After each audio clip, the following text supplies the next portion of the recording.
update my computer, it seems to do that. Lux. Oh, my cat's just sitting there.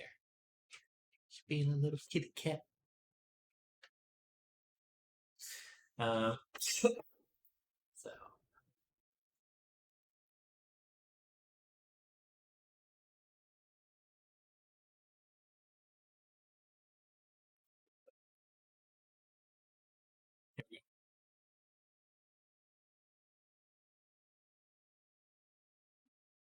journey page. Da, da, da, da. All right. Copy link. Guess what I got? What did you get?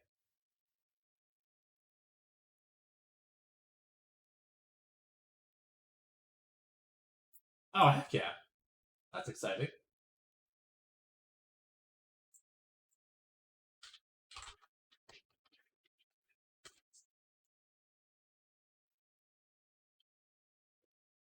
Are you enjoying it so far? Oh, Twitch page. So.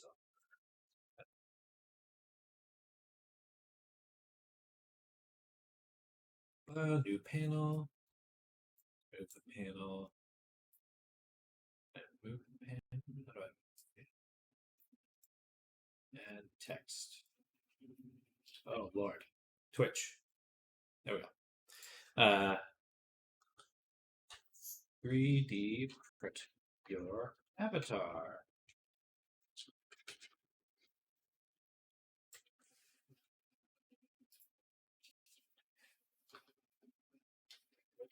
Here to learn more.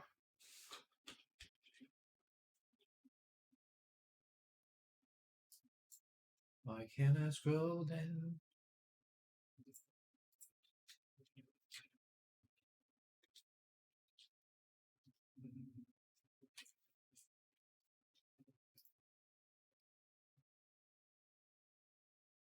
Gonna jump on my. It's getting wild. Okay, did that. Did the thing. I signed up and linked the. Put the link on my Twitch. Do more things. Make it more prominent. How about the next few weeks? Next week or so. Right, there we go. All right, I just had to set up some affiliate links. My Wi-Fi is shitty, so I would have to get a cable to connect my OS with PC. Oh wow, hi Lux. My desk. A bit laggy because of Wi-Fi, so I'm not sure if I like it yet. That's fair. It's hard to tell if a VR game's enjoyable if you can't properly play it. Excuse me, Lex. But yeah, if you get so the one thing you may want to do, so the cable that you're getting, that's pretty expensive. There she goes. You may want to consider, if you're going to drop $100 on a cable, talking to your parents and going, if I put in $100 and you get in $100, why don't we get a new router? And then we'll all have better internet quality. So you could get a cable. I'm not trying to deter you from getting a cable. That's definitely a good option. But if it is just the Wi-Fi, you could work with your parents on just getting a new router if you're already going to drop the money anyway.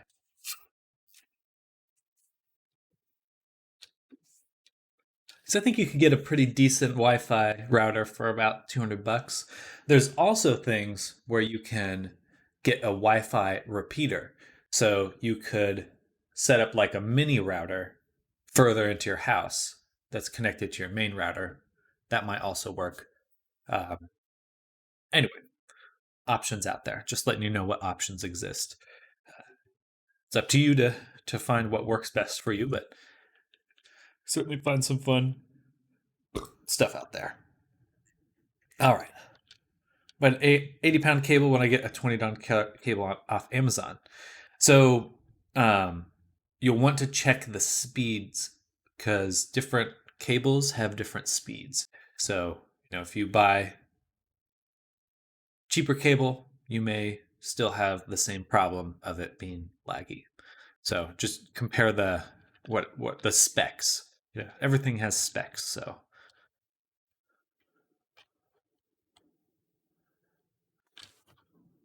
gotcha.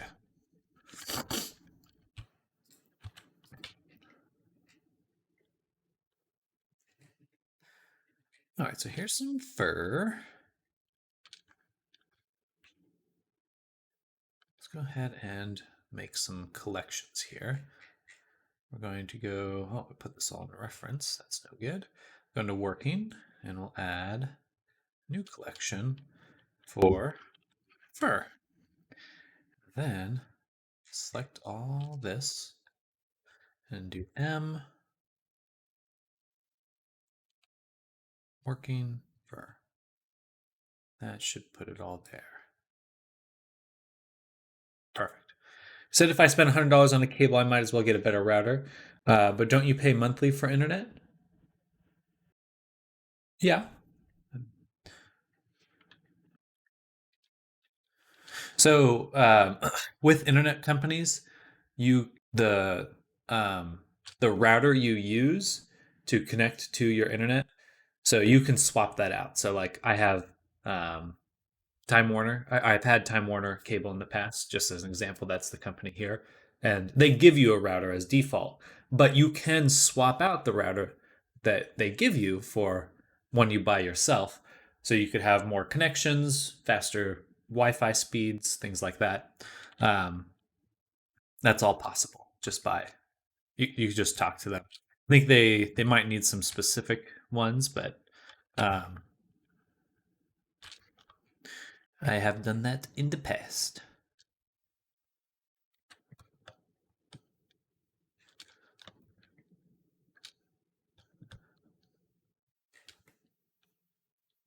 All right, so the fur.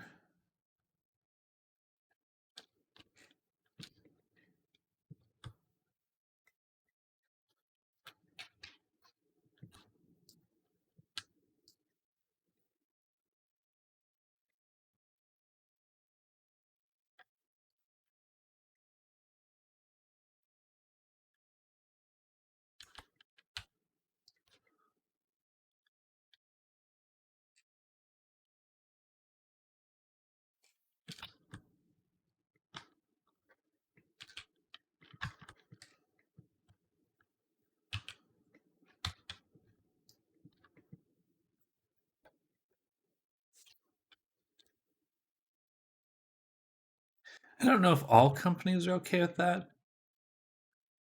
I would assume that they are, though, because otherwise they'll lose higher paying. Like, companies would definitely want the ability to control what router they're using.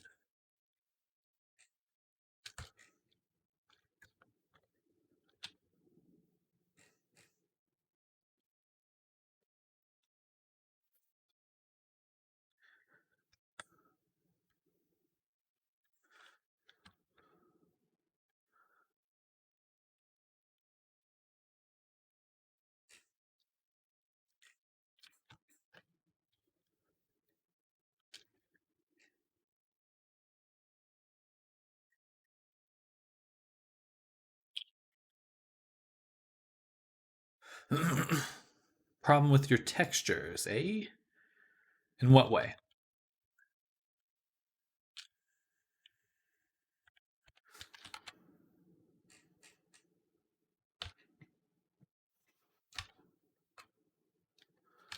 Let's turn the mirror mod back on.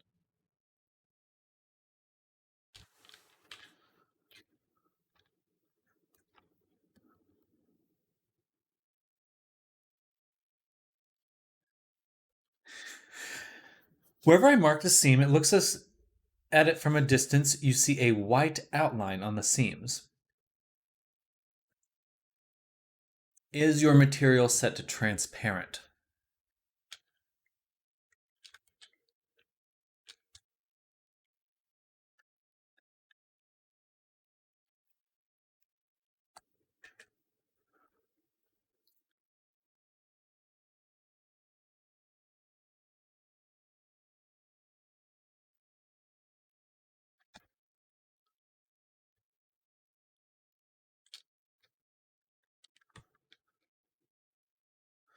That tail is a little bit too long.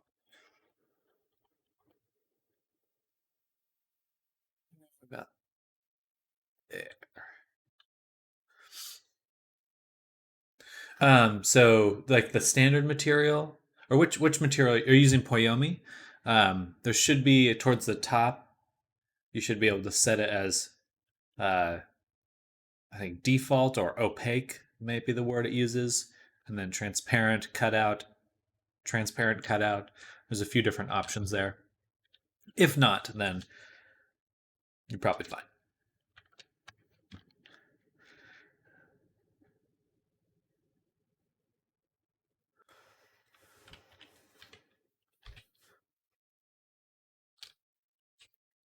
And I just to confirm, no,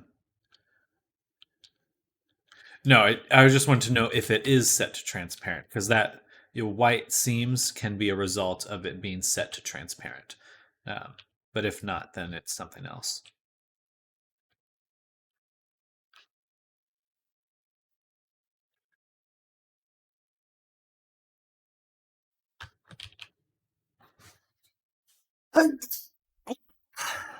Okay, so if it is not that, then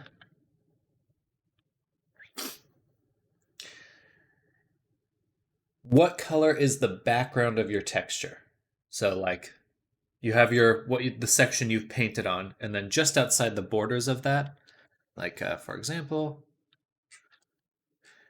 so I'm looking at my texture here, and I've imagined this is the UV map for my character. I painted in the area that's red, but just outside this is this white here, this like outside the border of your UV map. Because if so, I would paint that color in, or just because basically when the program samples your texture, if the white is too close to that border, sometimes it can bleed in.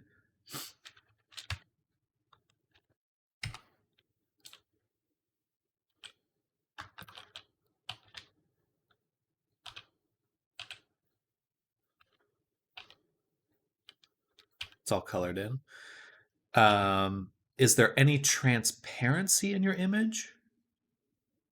Oh, are you using a PSD file, a Photoshop file, or a GIMP file? Or is it just a PNG or JPEG that you're using, or is it like a working file?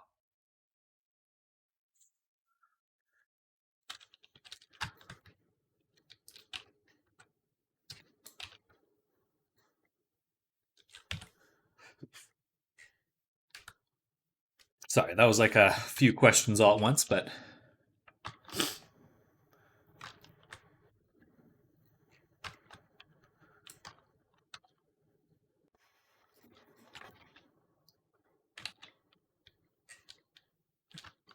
save the images that I painted on from Blender, put them on the albedo section of materials in Unity. Okay, so it is a saved file, JPEG or PNG. Then let me open my Unity really quick. I think it's most likely your image settings inside of Unity then.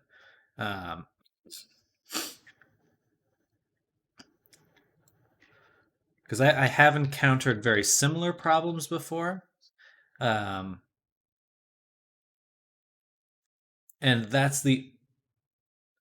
Have you used the Poyomi shader to layer any other images on, or is it just the albedo image that you put in so far?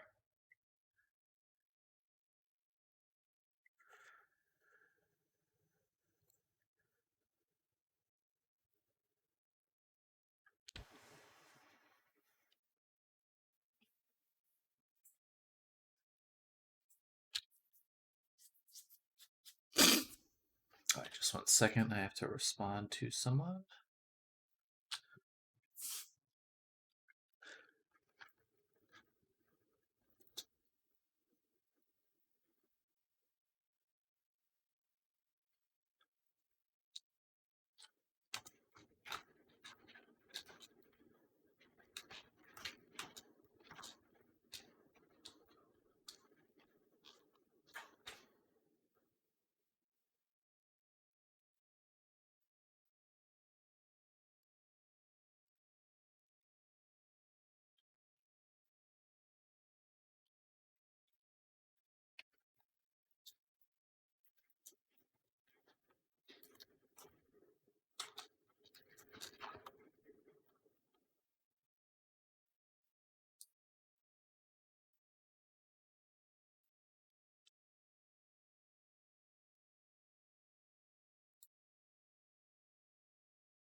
And then back to here.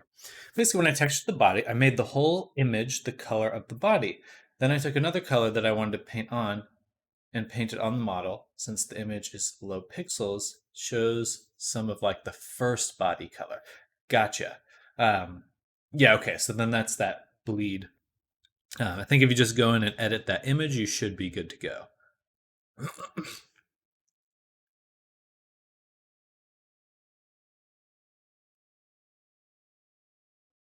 Excuse me.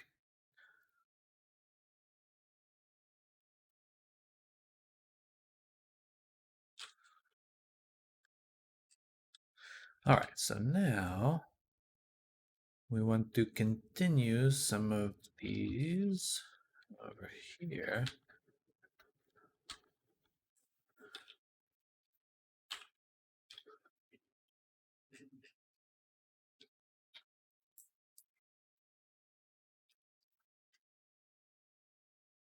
How do you make your images? Because I do 2048 by 2048. That should be a very suitable size for what you're doing.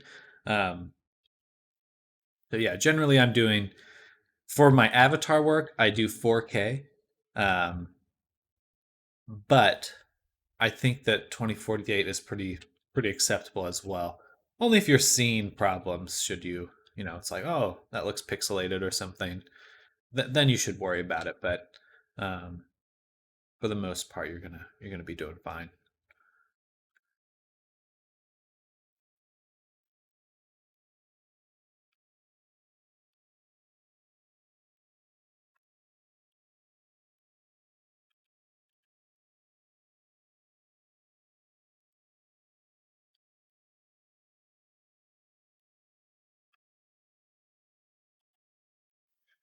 Excuse me.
All right.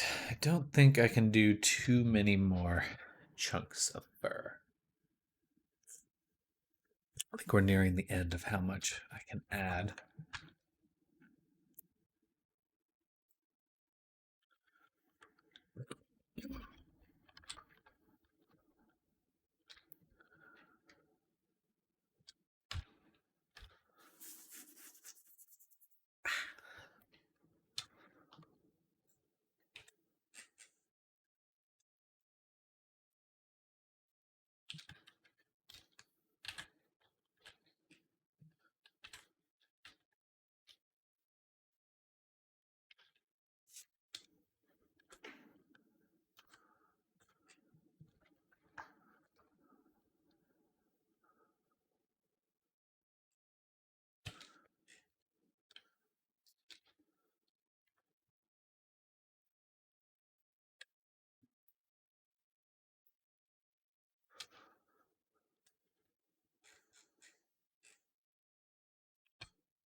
All right.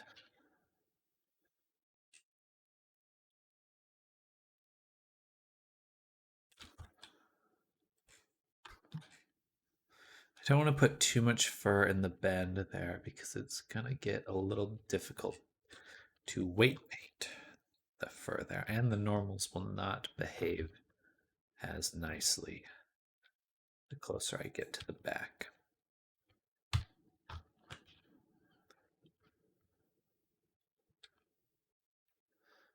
So we're going to have it just taper down.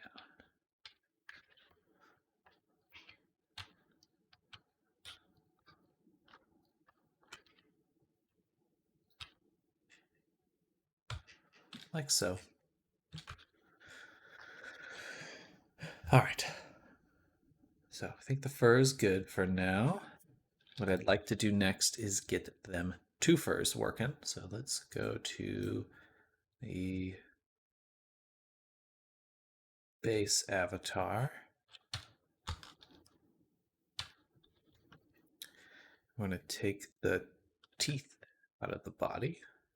L, Control I, and then duplicate and separate.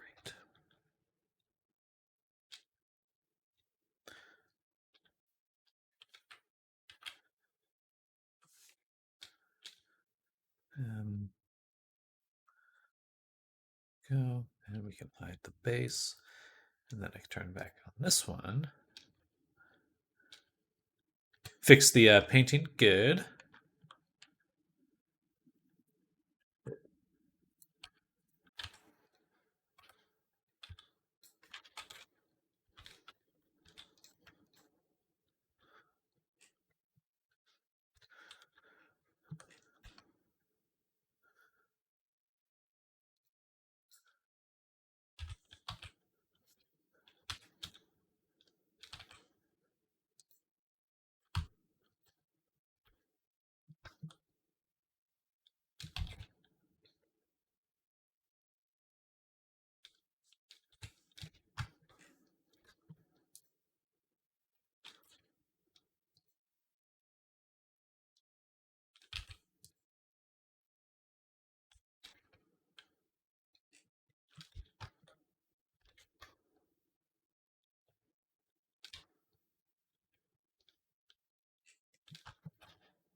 The symmetry tool is so busted.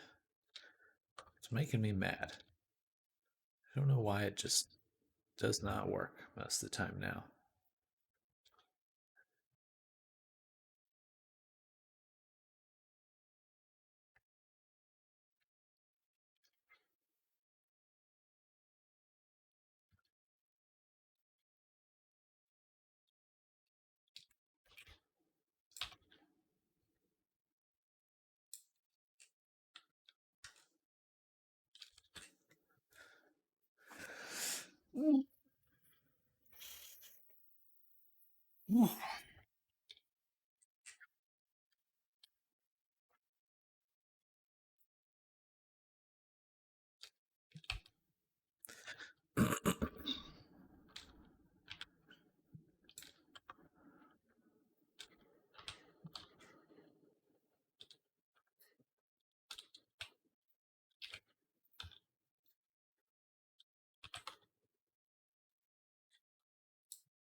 Watch a tutorial on how to add fizz bones, and he's looking for the bone that all the hair is parented to, and he has a bone under the head that it's all parented to, but I parent it all to the hip.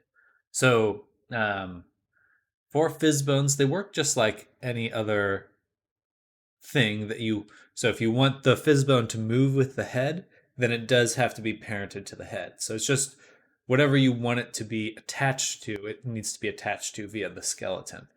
Um, yeah.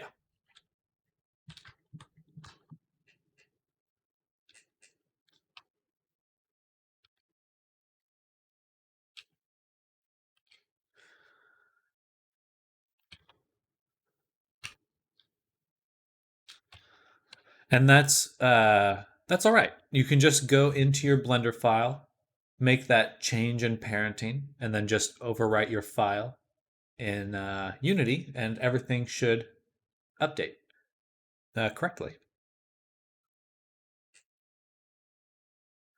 So if you want it to move with the head, then it has to move with the head. It has to be parented to the head bone. The base of your fizz bone has to be parented to your head. So if you have an ear bone, the base of the ear bone, which is a fizz bone, should be parented to the head bone.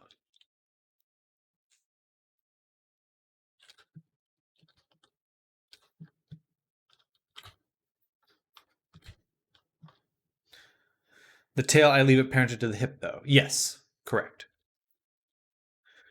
It's just what you want it to move with. Your goal is to just figure out what should move with what.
In the video, he's adding physics to a separate bone under the head that all the hair is parented to. No, you can do it for each strand. There's pros and cons to doing that. So for the ears example, I could have it so that there's one fizz bone that the ears are parented to, and that way they'll both. I just need to change that one component, and they both get updated. But that means I can only interact with one ear at a time because they're sharing the same component. And so, like, if I grab this ear, then I would not be able to grab the other ear.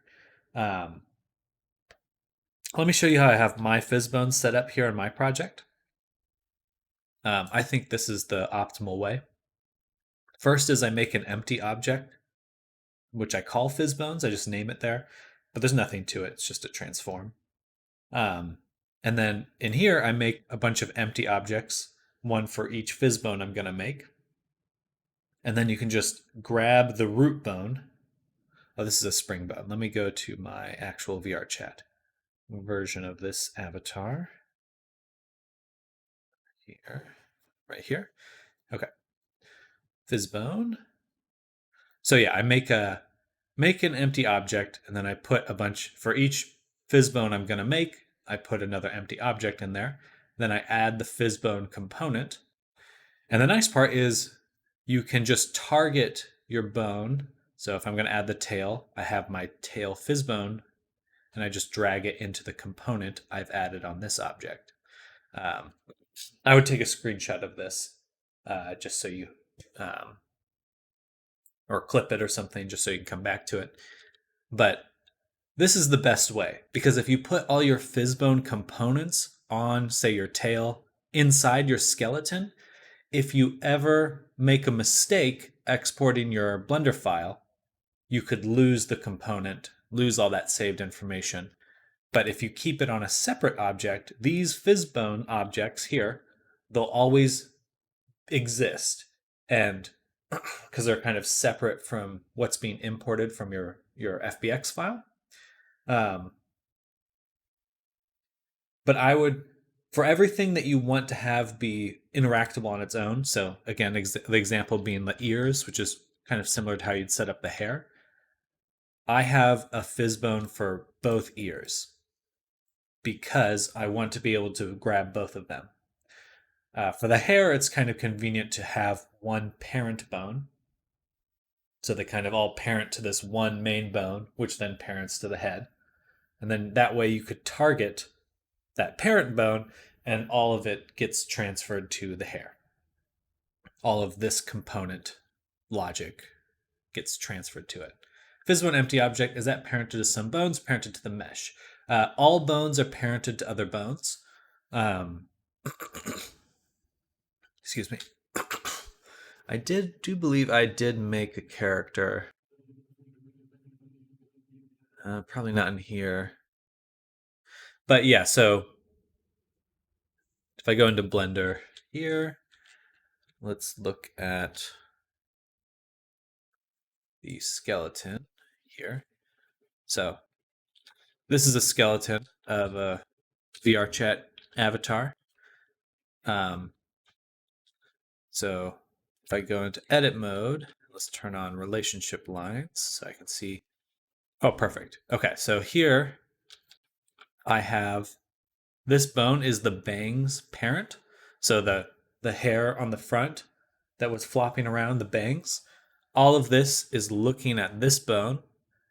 So all the hair elements are parented to the hair parent object, which is then parented to the head. Because again, it just comes down to what do you want it to move with. If the hair has to move with the head, then it has to be parented to the head on some level. It has to be under the head in that hierarchy. Yeah, you want to think about it like a hand, right?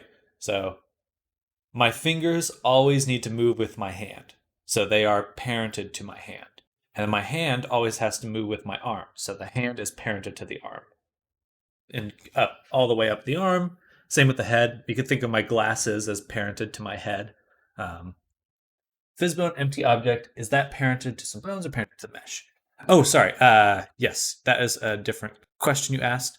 So I drop it into this top object. So it's right on this level. It's on the same level as the skeleton and any of the other mesh objects. It's not parented to any of them. It's just resting on the same level. Because if it's inside any of those objects and those objects get updated or deleted, then everything that's a child of that object could get deleted. So if you just keep it at this top level, then it's safe. All right.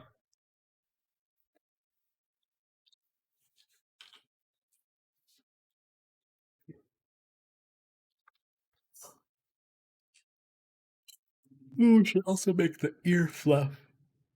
Ear fluff. A kerfluffle. Oh, but we're working on the nose first.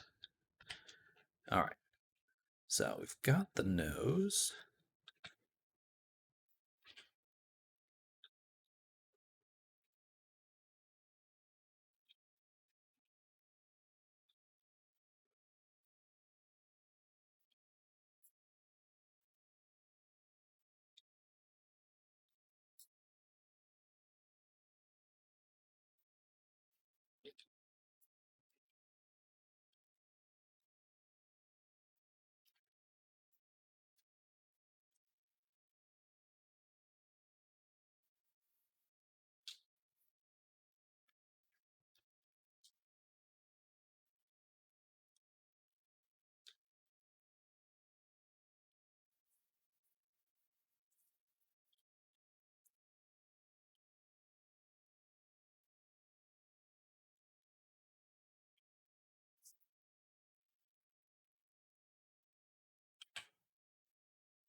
All right, we got a nostril now.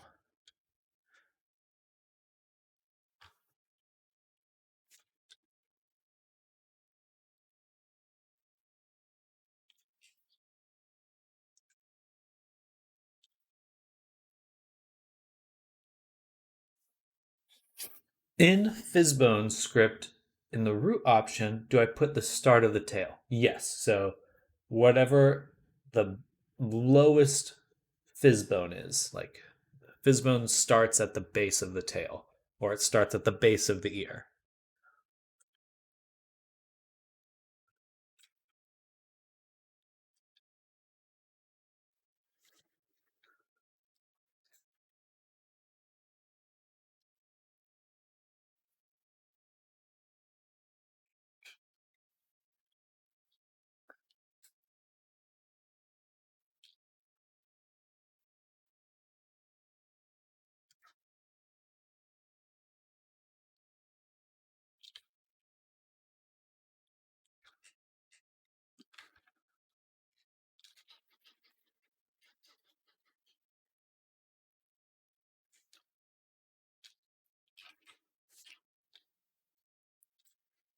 Oops. There we go.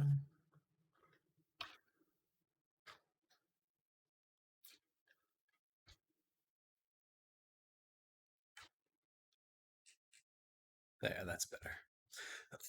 Forgot to name my tailbones. um, so Blender will automatically add like a 001 at the end if you just paste in the same name. So you name the base bone tail, and then you can just copy paste tail into the names of the rest of them, and it will update the names a little bit easier.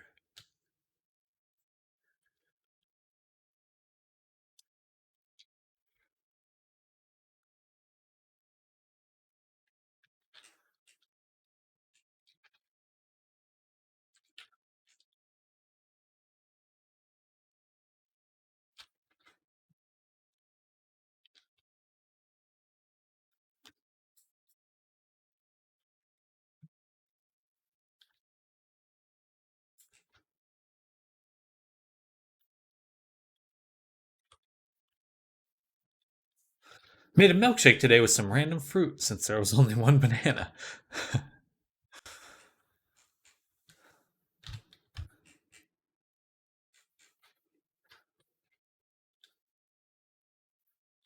Was it good?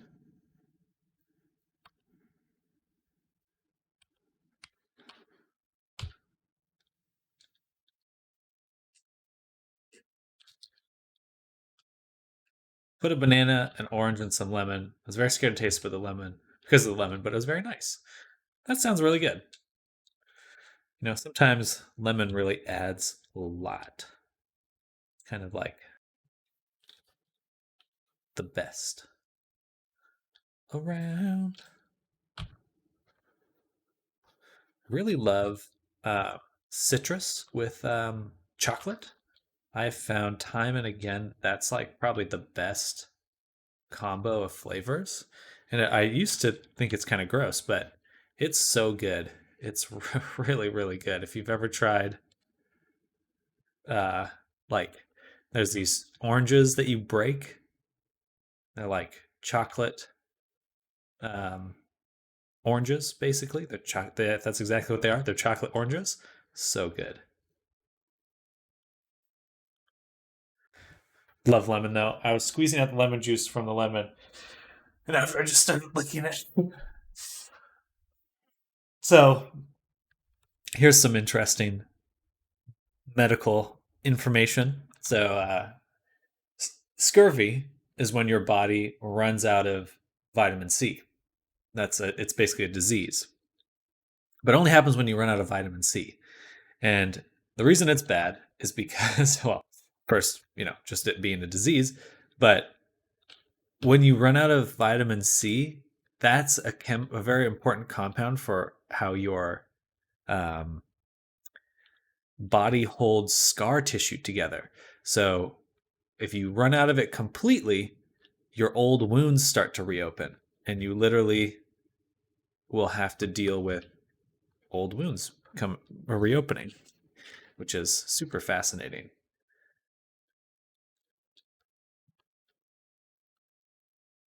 Seeing the chocolate orange there everywhere here, so good. Well, if you like lemon, I think you would like the chocolate orange. I think that would suit your tastes. So scars would open. Yes, yes, exactly. Not just scars, but like wounds that you forgot about, things that you don't even have visible scar tissue for, but your body still has that injury.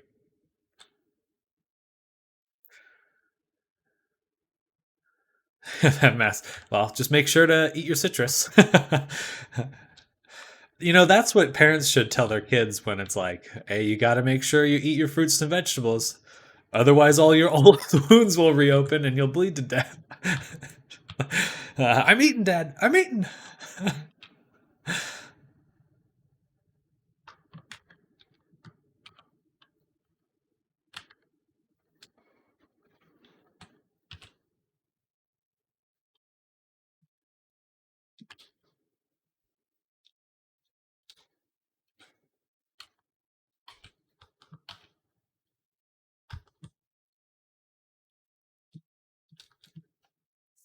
It's bigger than from my wrist to the end of my middle finger, and you won't get how and where it happened.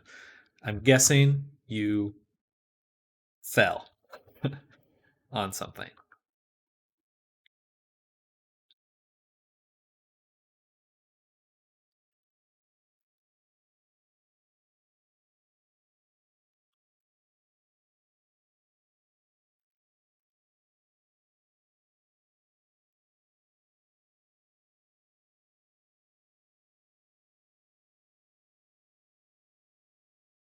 About a year to go following IDK, actually.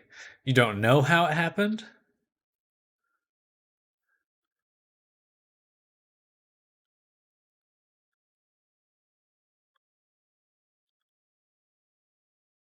You were playing soccer.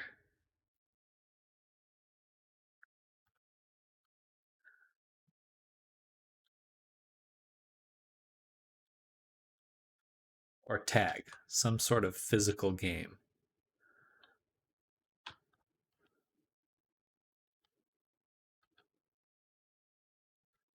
I fractured my ankle twice running around before.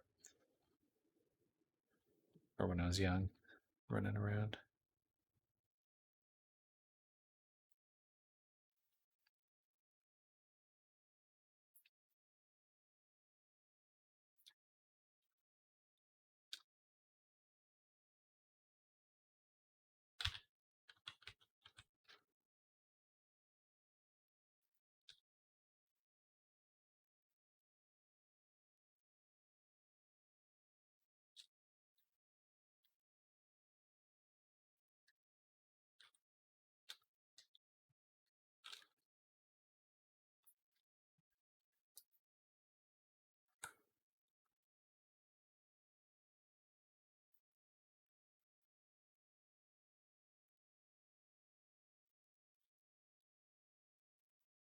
Playing football, but we got the ball and we were walking over the football pitch. And I kicked the ball just randomly, and someone straight ahead of me was running toward it as well, and they were going to get it before me. So guess what I did? You slid. You did a slide tackle.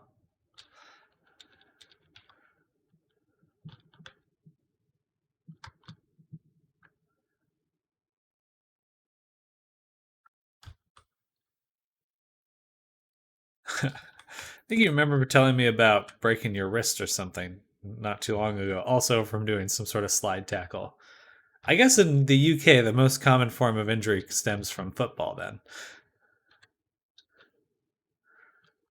End up getting the ball. Finger it was. Gotcha. Gotcha. Well, as long as you got it, that's what matters.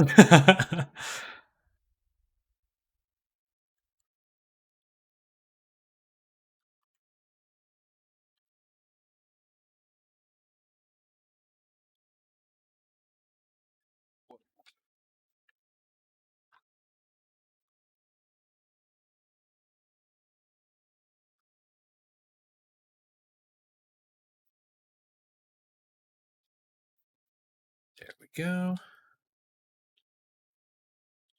And And okay, I think we've got the mouth covered now.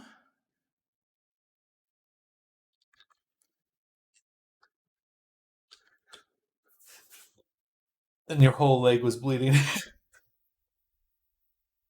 Yeah, when I was somehow the other person was ready toward the ball, they tried to kick it, but kicked my leg. One of the more gruesome um, stories, sports injury stories, happened to my brother. Um, it wasn't a huge injury, but it was certainly uh, troublesome. So basically, we played water polo and we swam a lot in high school, but we were at a water polo game and he's sprinting to get the ball. I'm not sure if you're familiar with water polo, but basically the ball's floating on the surface of the water and he's swimming towards it and this other guy's swimming towards it and they both reach for it at the same time. Water pool, water polo, um, and uh, and so the other guy accidentally hits my brother right in the eye, like right in the, I think it was the side of his eye. And you're supposed to clip your nails, but even if I don't even think he would have had to have much of a nail in order for this to happen. But basically, sliced the side of my brother's eyeball open. Um, and then my brother, like, he's reeling. He looks at me, and it's little blood trickling out of his eyeball. And I look at him, like, oh no! And then, so he had to get out right away. Thankfully, it didn't like pop his eyeball, so it just cut the like surface of his eyeball open. And but apparently, your eyeball has like a filling. So in between the cavity in your eyeball and then the outside, the surface, there's actually like a wall, and that wall is filled with like a substance, some sort of something. I don't know what it is, but it looks like runny egg, and I know that from the photos they took of when they were sewing his eyeball up. Also, yeah, he had to get stitches in his eyeball, which is I'd be hard pressed to be awake for stitches to the eyeball.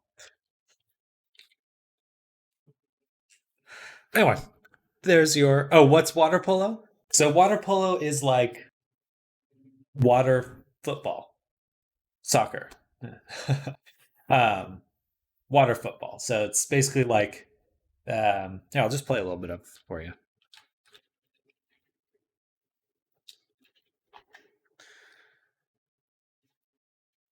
So it's like this: you swim around, try to get the ball, pass the ball. Very fun. It's pretty aggressive.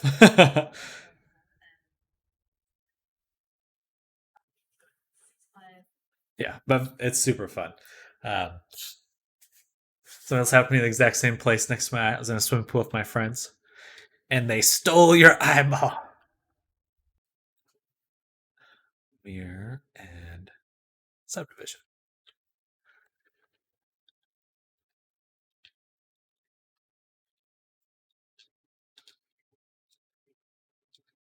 Bank holidays. There's so much people. I don't know what a bank holiday is, but I will take your word for it.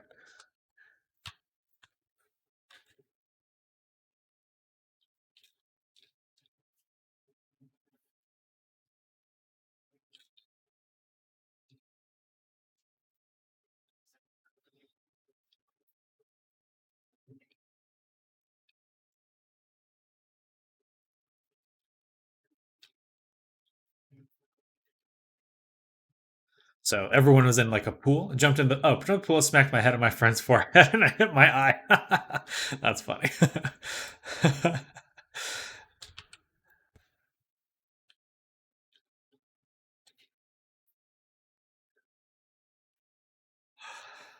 The way we injure ourselves as humans. So funny.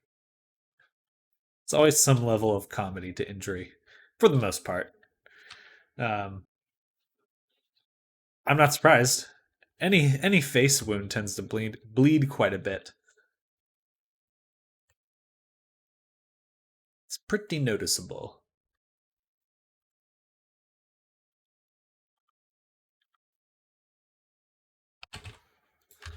Actually, we should do one more level of cuts this way.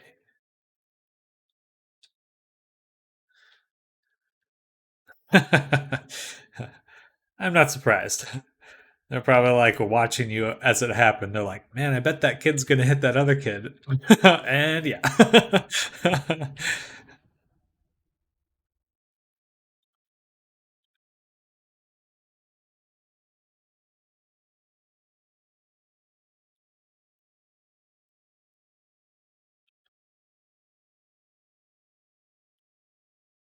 I was a lifeguard for a little bit.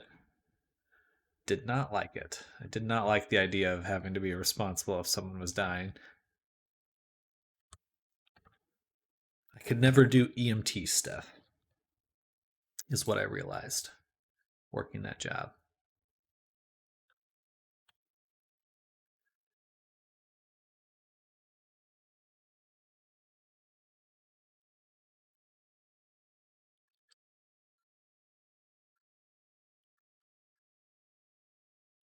Are they called lifeguards in Britain? People who look after people in pools?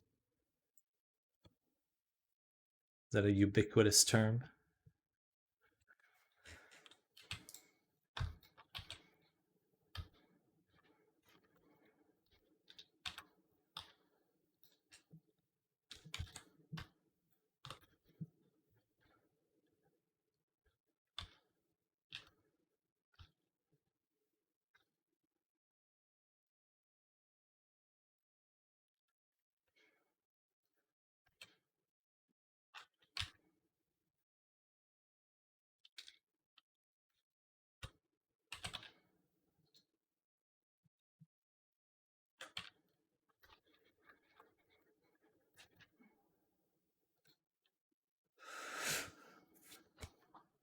And bank holidays where you have a day of work, but some corner shops are still open. Day off of school as well. A day off of work. Okay, perfect. So just like a general day off. Gotcha.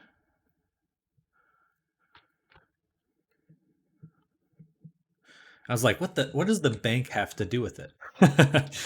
Is it actually about the banks?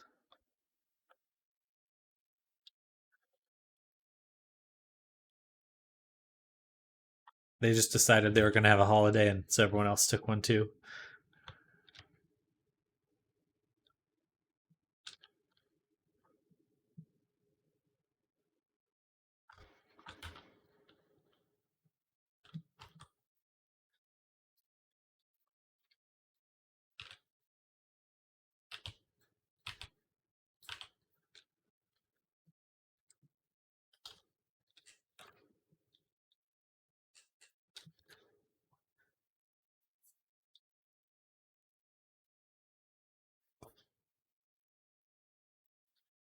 Gotcha.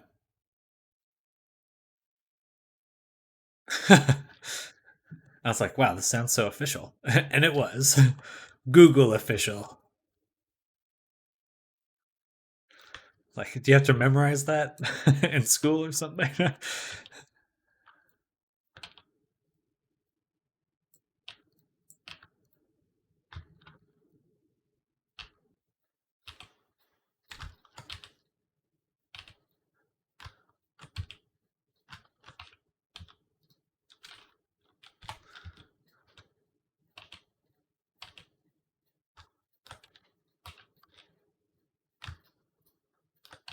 Oops.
Didn't even know myself why it's called that. I didn't even read it myself. I just copied and pasted it.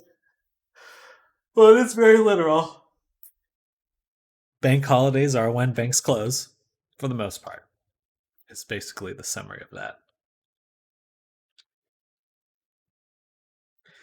All right. We've got the mouth, we've got the eyes, we've got the tongue, ears, we got the fur, we got the tail. We just need the beans on the feet. That is the last step. Feet beans. Beans on the feet, beans on the feet. Give me them feet beans.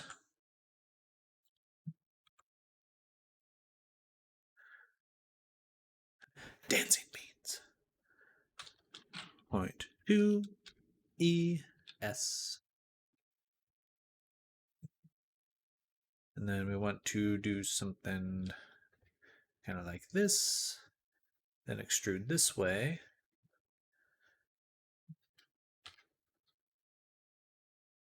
Like so. Delete that. Select all of these. Bevel them. Bevel them. Wonder how we should combine all of this easily. Is there like a merge option?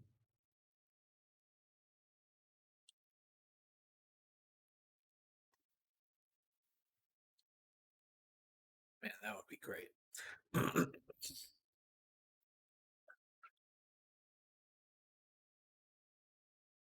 All right, that looks pretty good. Go ahead and delete the extruded part once again, just so we can clean this up.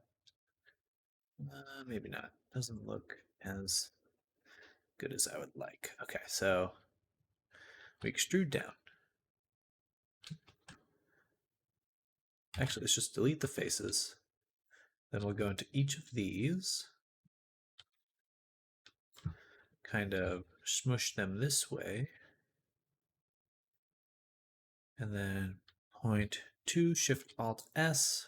We're going to make them circles. Then we want to extrude them this way. Sam Dutter, more like damn stutterer. I'm not a stutterer. Maybe that's not such a good joke. I feel bad. As I should, for making a joke about stutters.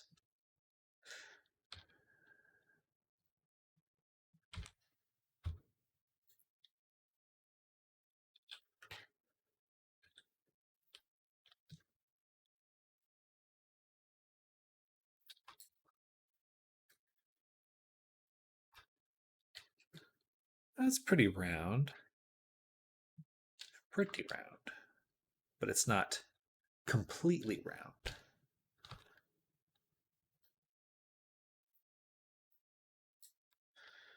Do I still bevel?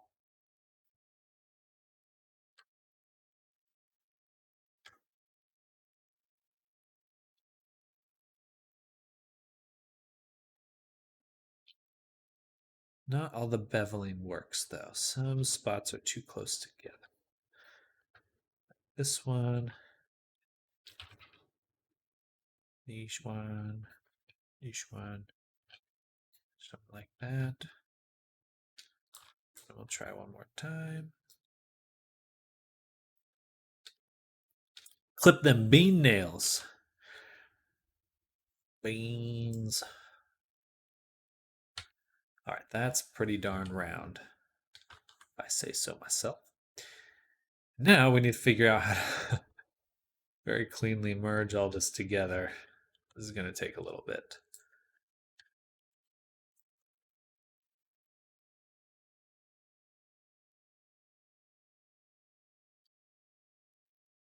Well, maybe we'll do this way.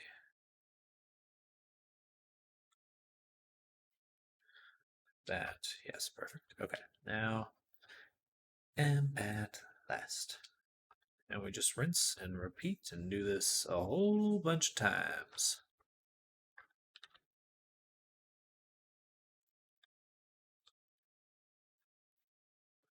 Uh-oh.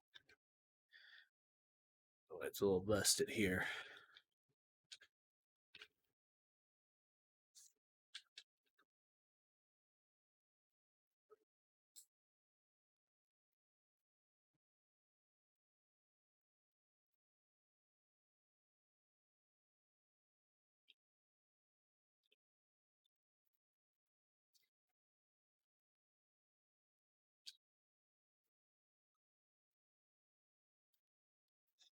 Love this part. I hate this part. It certainly takes some time. I have to do it 4 times. But one down.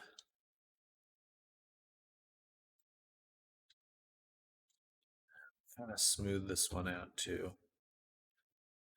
Just a little bit like that. All right. Then, at last, just added a VRC Fizzbone script to the start of my tail, and it's doing it already. Perfect. That is good to hear. That's the satisfying part, or one of the more satisfying parts is getting all the dynamics working on your character. It's like,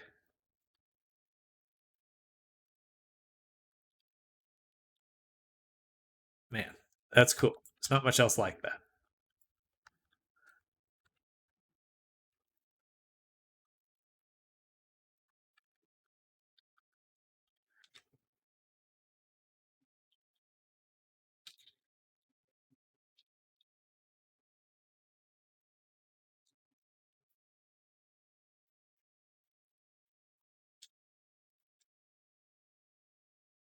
So we'll have to do each of these one at a time.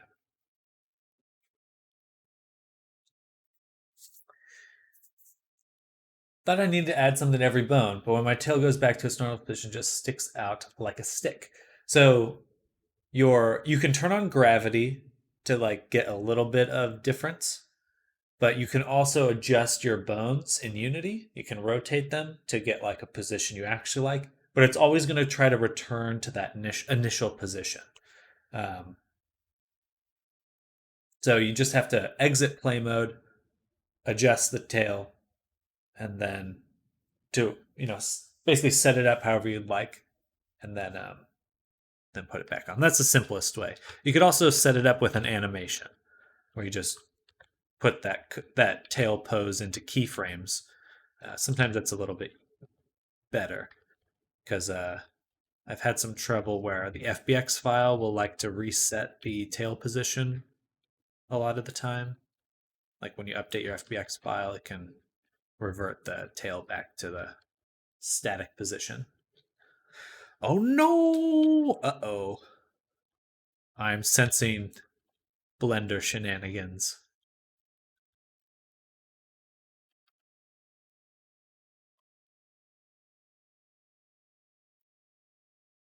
All right, that one looks good.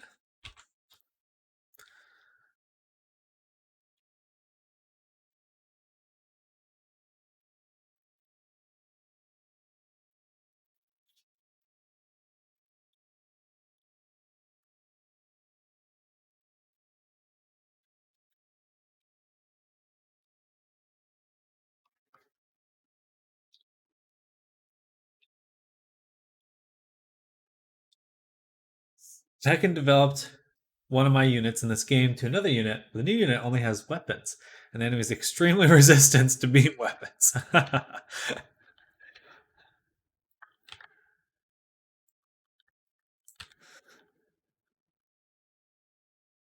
course, I'm putting the spring to the max. Springy bone. Very bouncy. There's just so much sliders I want to slide around. Good. This is more like the play part of VR chat avatar development. There's only one option, Emmy. You gotta save scum. Just go back, redo the save.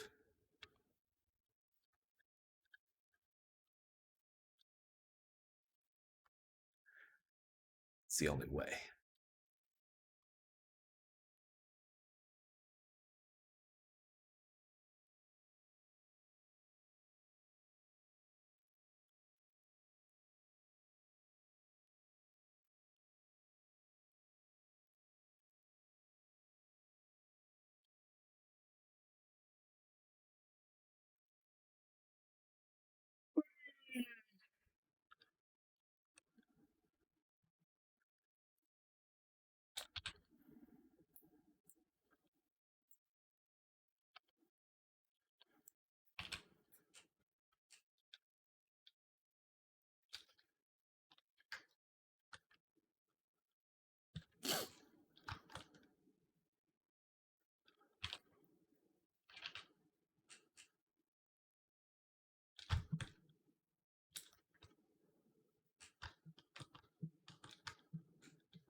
There we go.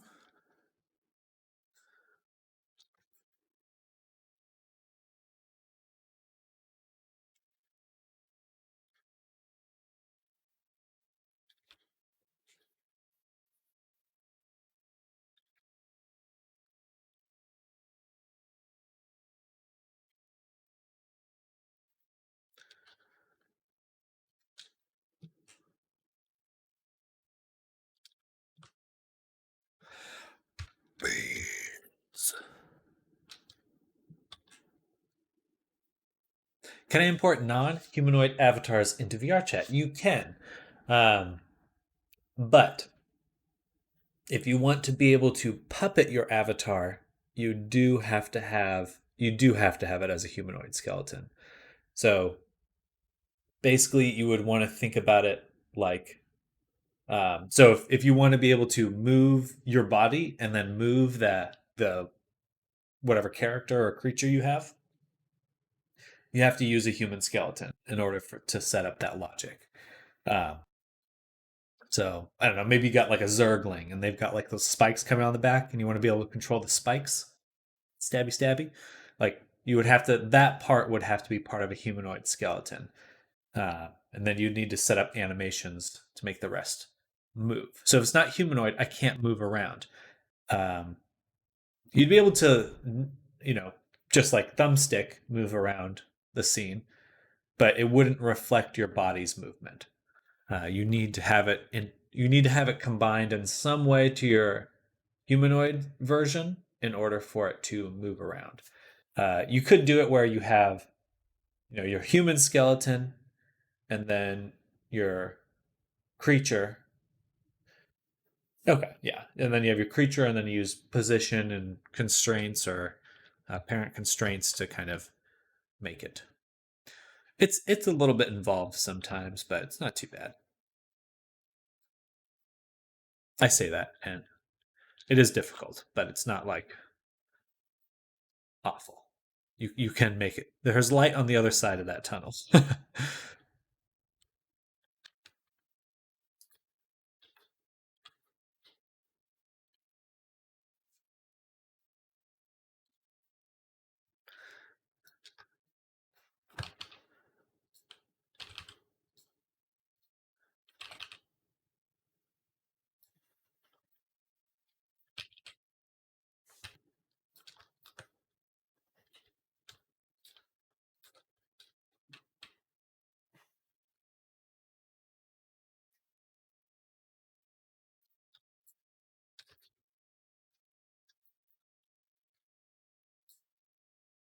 Beans.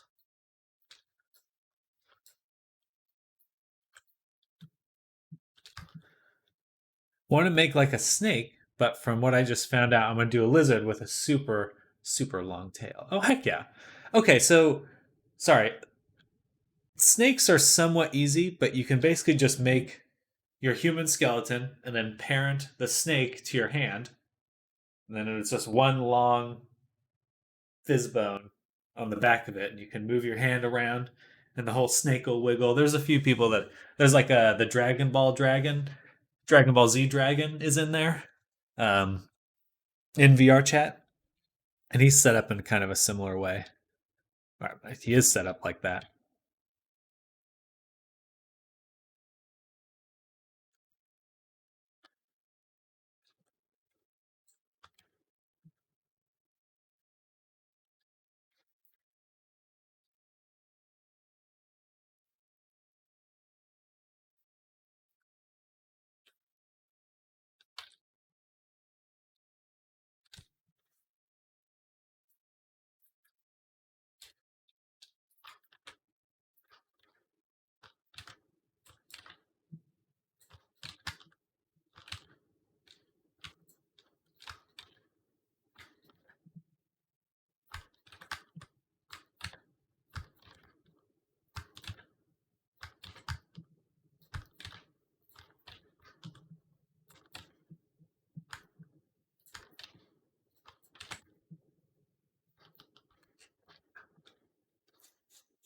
Actually, how about some character?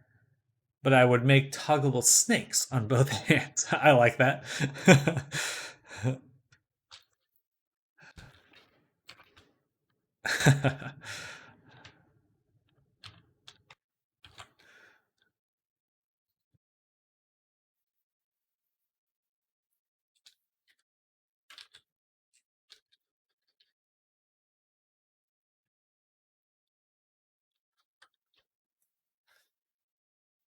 I like that.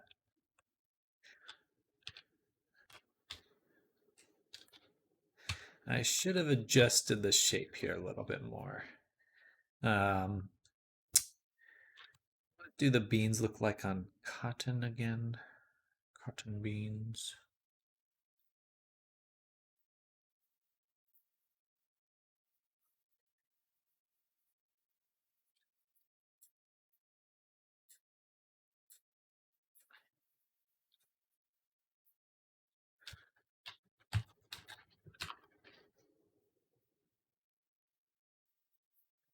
Ba, ba, ba, ba, ba.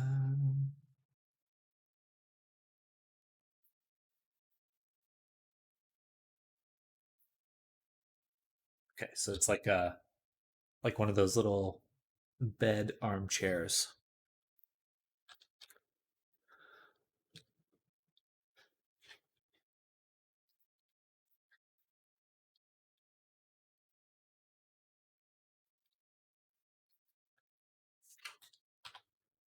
Oops.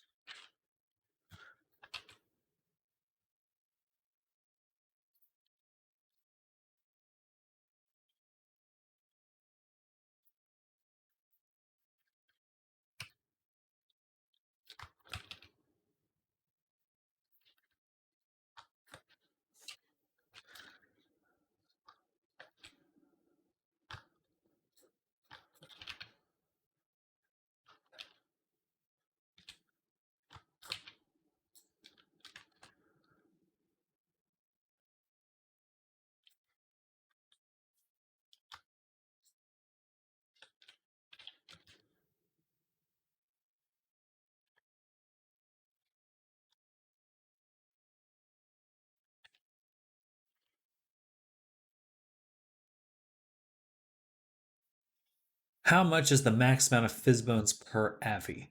Um, you should Google VR chat performance. They have a list. I don't know off the top of my head though. If you find that, then the VR chat documentation, they'll have an actual breakdown of it, which I do look at quite a bit.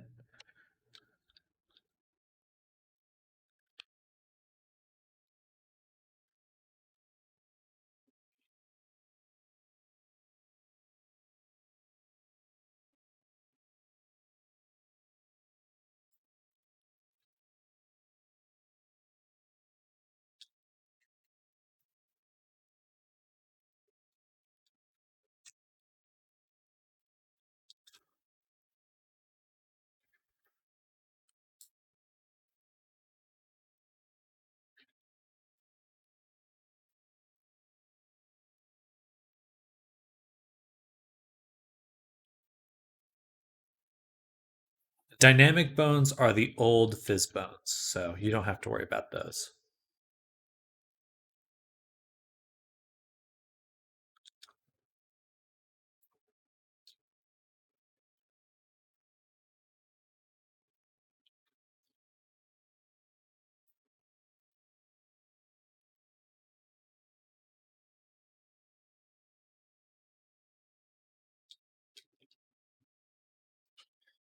Why is this one messing up?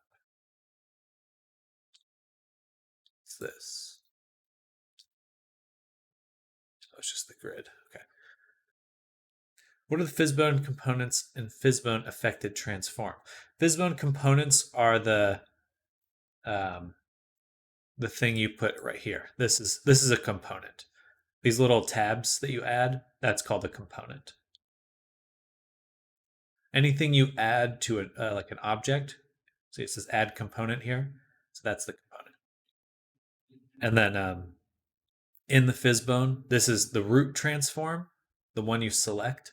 That is the fizzbone affected transform, and each bone it affects, so in this case the tail, each bone in the tail here is a fizz bone affected transform.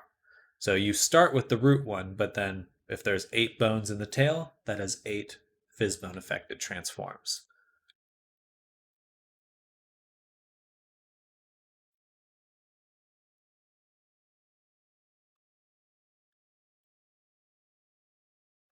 Da da da da da.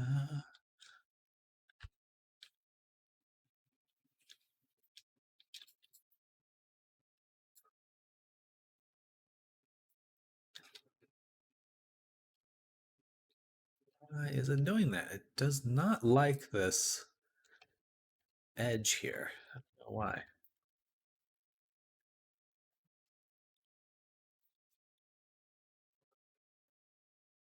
If it happens one more time, we'll just do it the other way.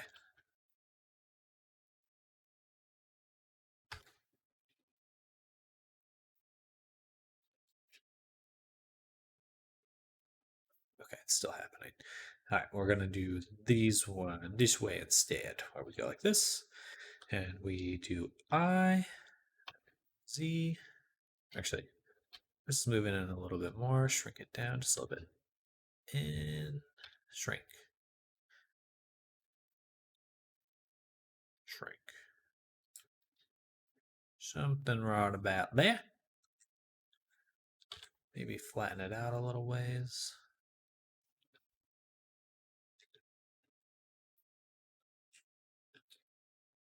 Then we do one big loop, hue, mark, sharp. So I would use between 0 to 128 fizz bones affected transforms. That would be very fun. Ugh. Yes. So you could have, if you have only your snakes as fizz bones, that means you could have, what is that? 79. Wait, no. What's 128 divided by 2? 64.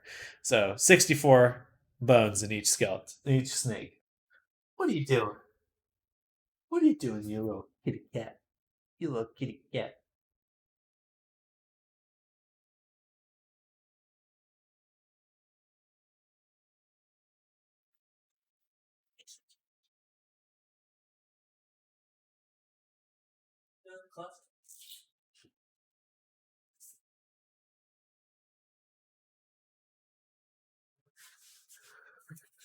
Because I'm a snake and I have 2 snake puppets.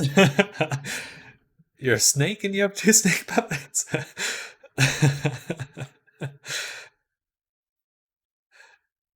That's funny.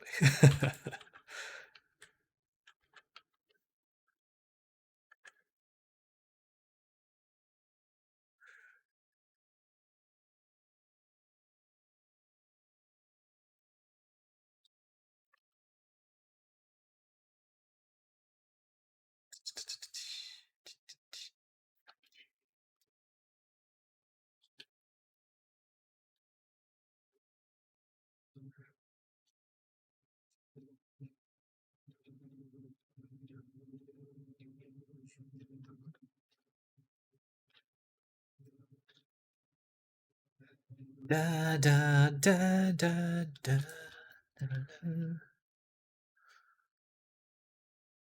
Actually, we will delete this one, and then this.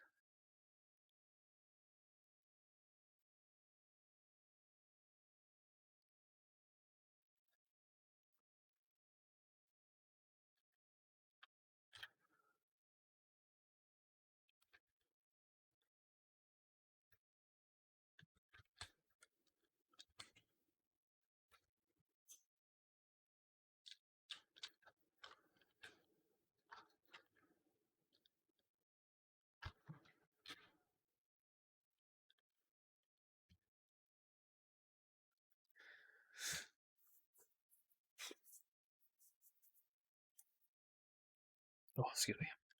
They'll be like 2 flying airplanes, wiggly airplanes. I'm excited.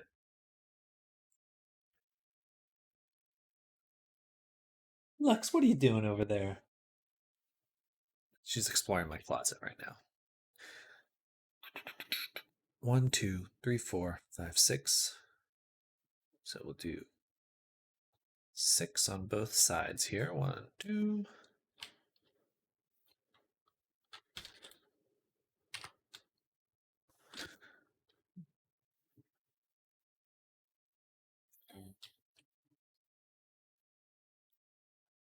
All right, and then Q, grid fill. Nope.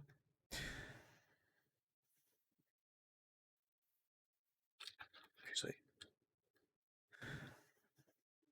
1, 2, 3, 4, 5, 6, 7, 8. Control B, 2. No, that should work. That should work. Okay, so there to there, Q, shortest path, and then from here to here, Q, shortest path.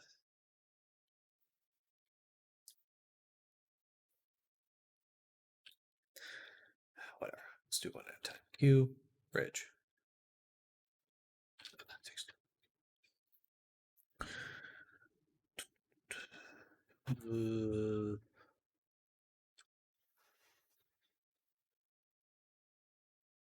Should work.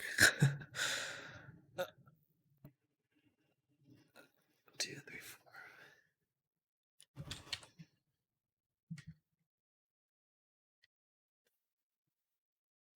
4. Ugh.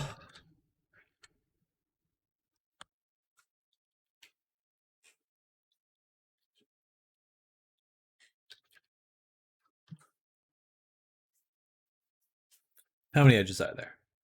14. So I've selected 7 on both sides. 1, 2, shortest path. That is 7 edges. Okay. 1, 2, 3, 4, 5, 6, 7. Q. Grid fill. Should be perfect. Just to confirm. No, it's not perfect. It's not perfect.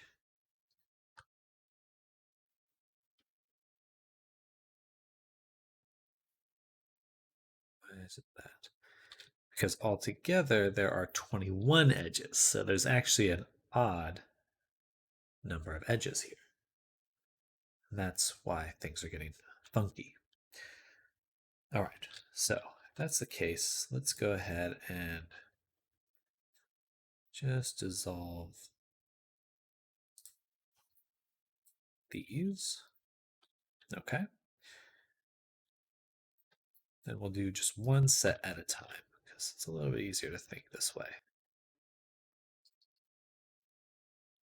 All right, so right about there. And we'll just bridge right across. Okay, so 1, 2, 3, 4, 5, 6, 7.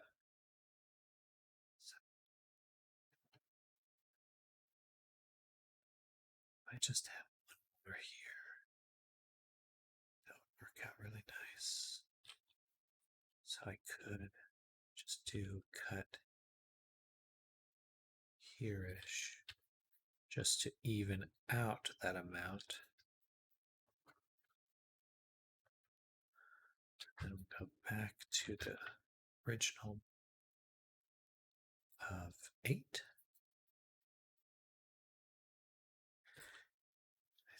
I believe. But now there should be an even amount. Sort of. 17. Here. 15. 15 edges.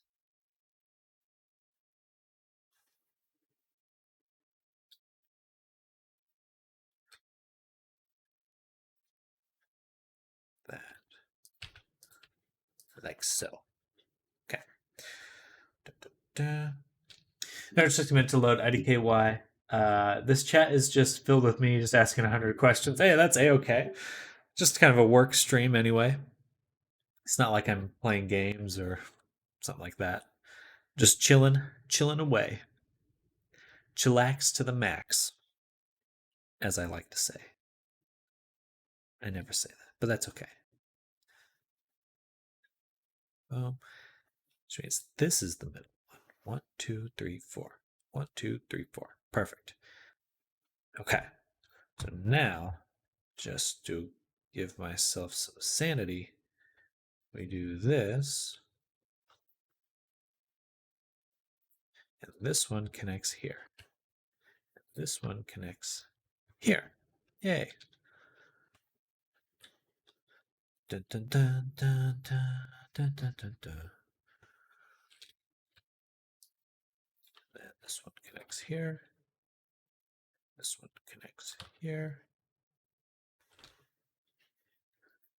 And here. And here. Yay.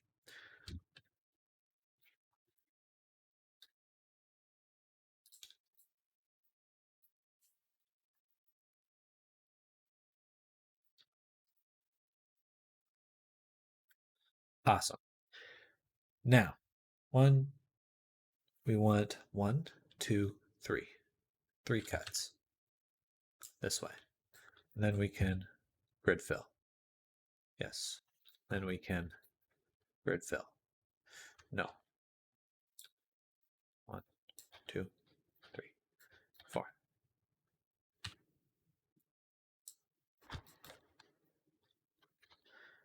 Just doesn't seem to want to grid fill sometimes. Works great some moments, and other moments not so much. All right. All right. That was a lot of work, but we made it through.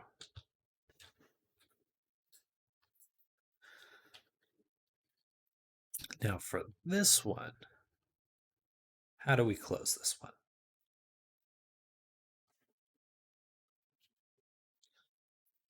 Boom. 1, 2, 3, 4. 6, 7.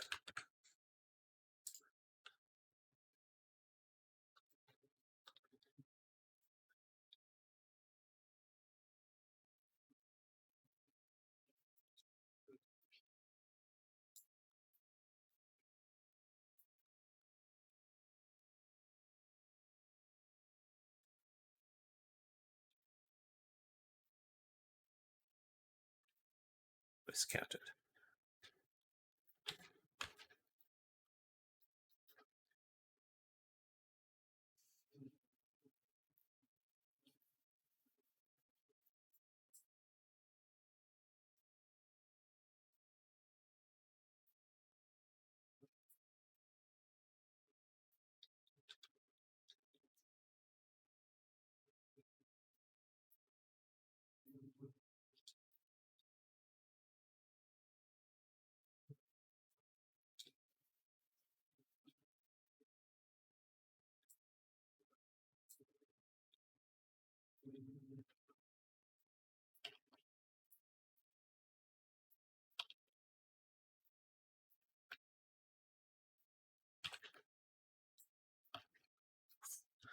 All right, we're making it through.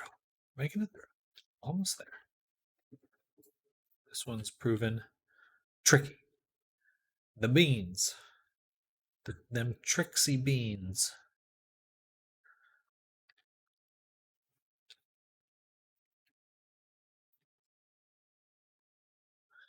Ta-da! Now we'll just go through and give it a bit more. Actually, I would like to see a mesh. And we'll do a topology pass like this. Get it nice and smooth.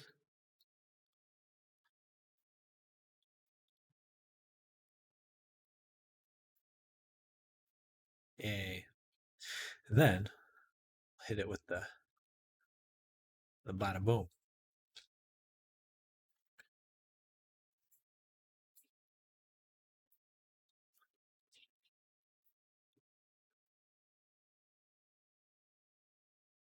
Perfect.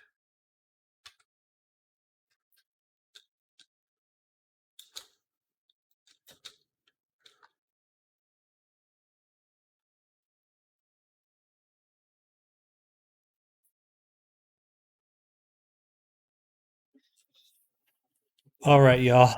We did it. We made beans.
Yay.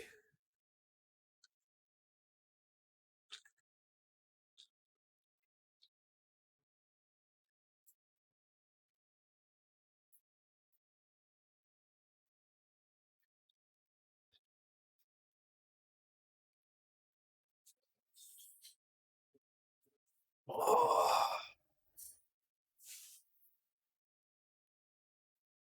think we've gotten almost all the major things out of the way. We've got the fur. The tail will have to be a little bit thinner, but we'll do that after I've merged the mirror.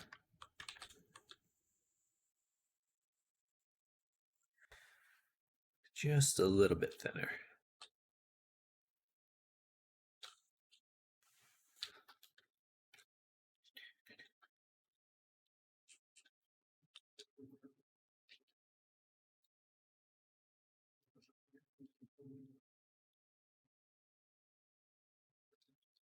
All right. When do you think we can play contractors? Let's see. Maybe we'll get a whole group going. Oops.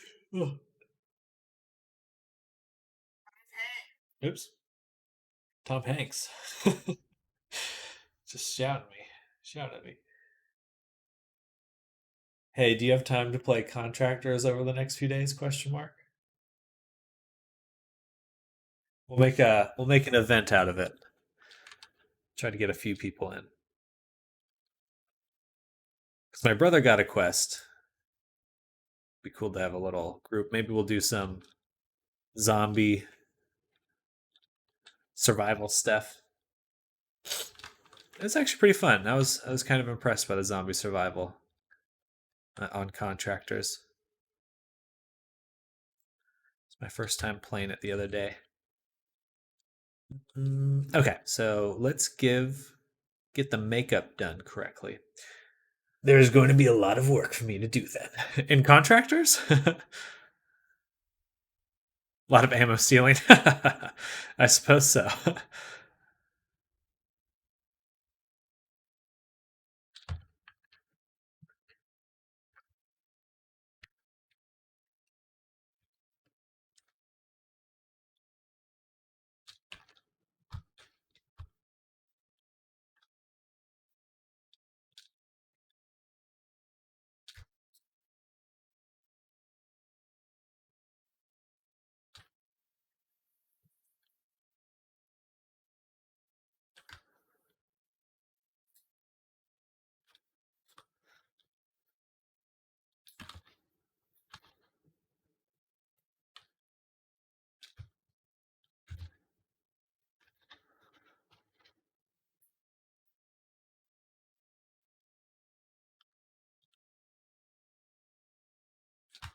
Right.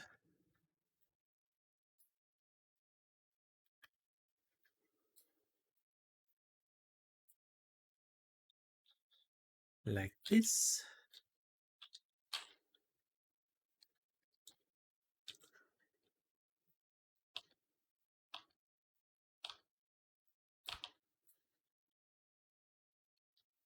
Just my avatar, and everything works very well. Hey, that's super good to hear.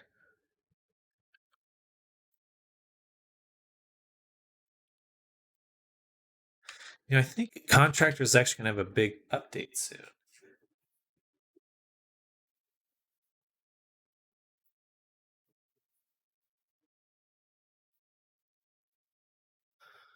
Yeah, they have subjects to test and collect feedback for physics-based interaction for weapons, physics-based melee and throwable, improved weapon handling, improved hand model animation, seated play option. More details and updates will be shared in the beta Discord server.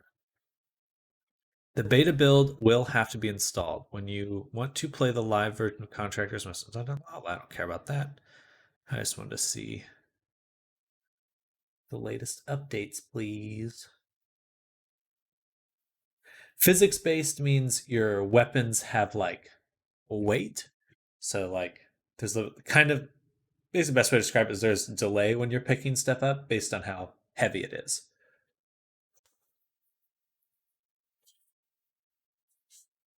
It basically mimics um oh goodness. It mimics reality. Oh, I actually need to get in contact with Frofador. I feel bad. I totally left him hanging this weekend. I'm not very good at getting together with people. I just tend to keep working.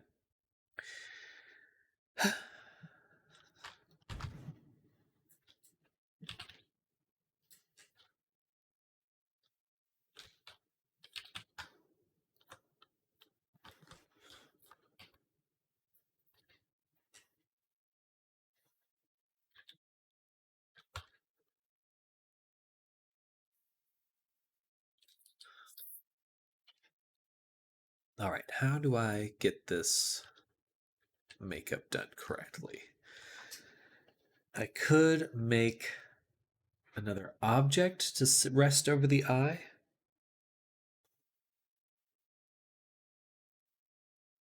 I could try to model it so it's all one piece.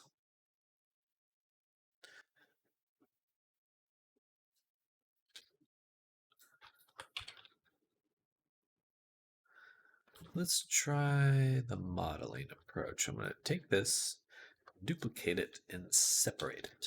Now we have this eyelash object. You know that poop avatar you made? Did you make all 15 vice seams for speaking or something? No, I created the vice seam jaw flap.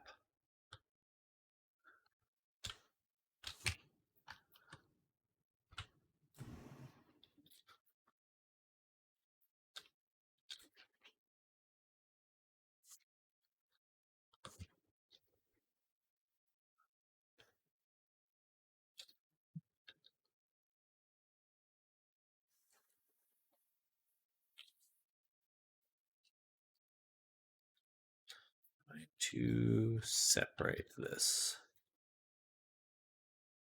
as well.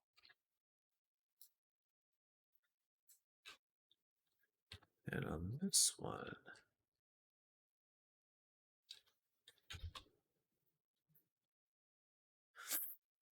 for eye tract, do you have to create vice seams for them looking around as well?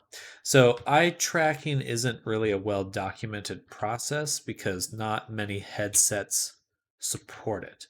So don't think you'll have to worry. You won't have to worry about that too much right now.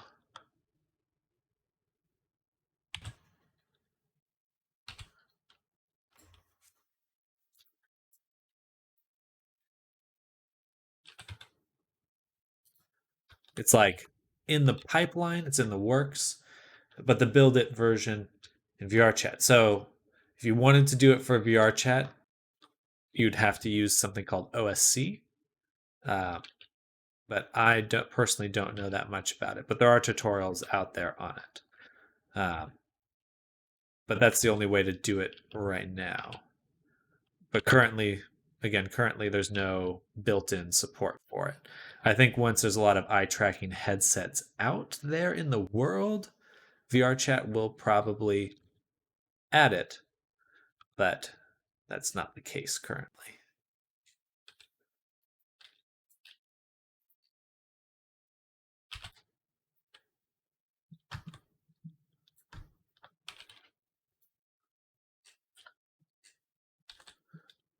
But you were explaining to me before that your eyes focus. Oh, gotcha. Sorry. So there's this fake eye tracking, and that's just in the VR chat avatar descriptor. So you just give it your eye bones. You kind of set it up like Viseams. It should be just below Viseams, the eye tracking setup. But I always do the bones. You give it the bones. You set up a few different positions for it, but it should be in there.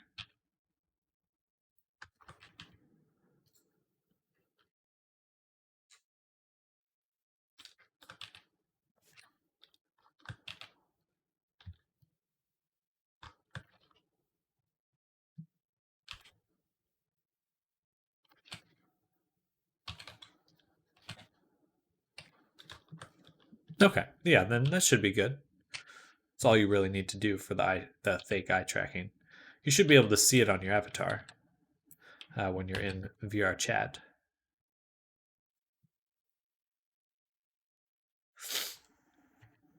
You can add a few blend shapes or two blend shapes. So like the eyelids lower and like when you look up, your eyelids kind of adjust. So you would create eyelid movements. You do not want to create blend shapes for the eyeballs, only the eyelids. That's a very important distinction.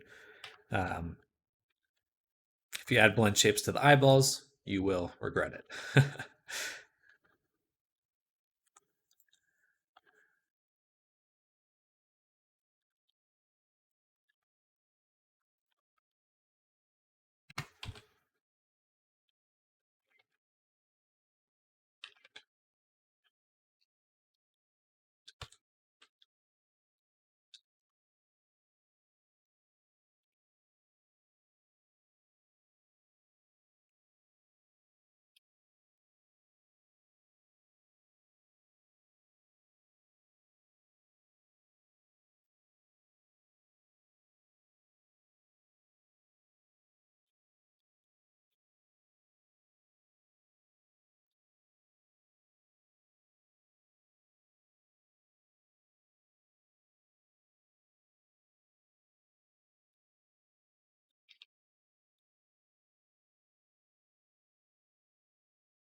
This avatar looks awful. I'm almost embarrassed giving this to someone. Well, you want to understand that you're learning. You are in your entry level start to this. Like just learning the whole process is the first step. And then everything else is just doing it again and again and again until you're comfortable. So, you know,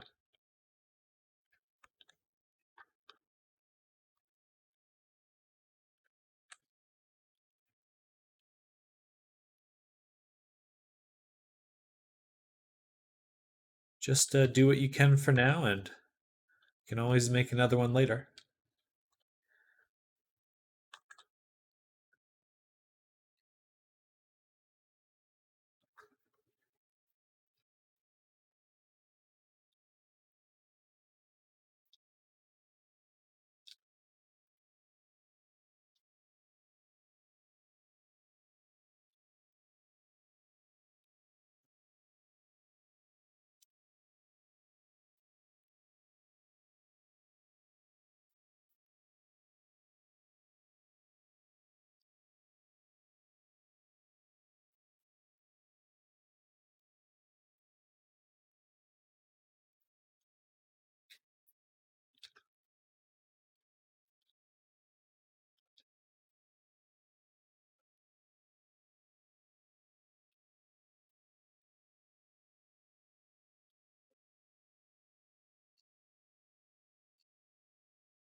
think the one thing about artwork that is very difficult to appreciate when you're first getting into it is just that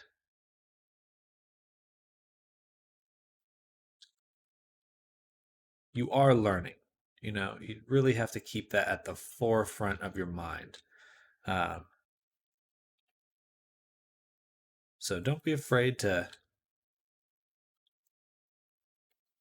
do something. That's really just the first step. What's that Adventure Time quote? Yeah, you just got to start with something.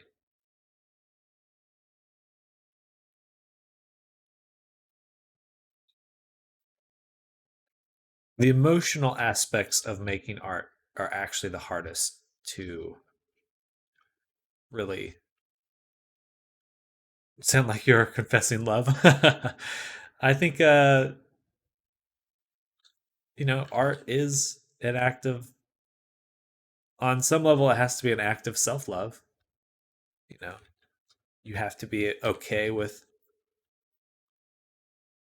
just the way things are, the way things came out, and getting ready to move forward and do more, because it's emotionally exhausting in some ways because you are putting yourself into everything you do. So I just say that because those are the kinds of battles in creating things that I was unprepared for. You know, I'm always down to learn something and do something new, but getting up and doing it again and again and again, knowing that there's you'll always want more from yourself, and that's really hard to contextualize because you'll never, no matter where you are in your art career, you're never going to feel fully satisfied with what you make for yourself or for others. And it's like, just have that understanding so that when it's tough, you can look at what's going on and go, okay, well, this is a normal way to feel. Anyway, you know, that may not be something that you need to worry about right now or even what you're feeling, but uh, it's certainly something I struggled with.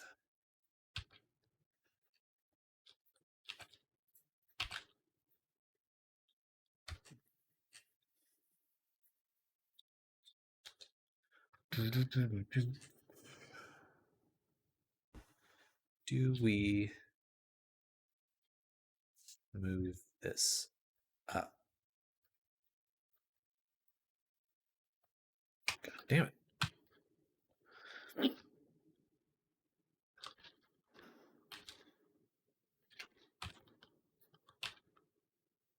Like that.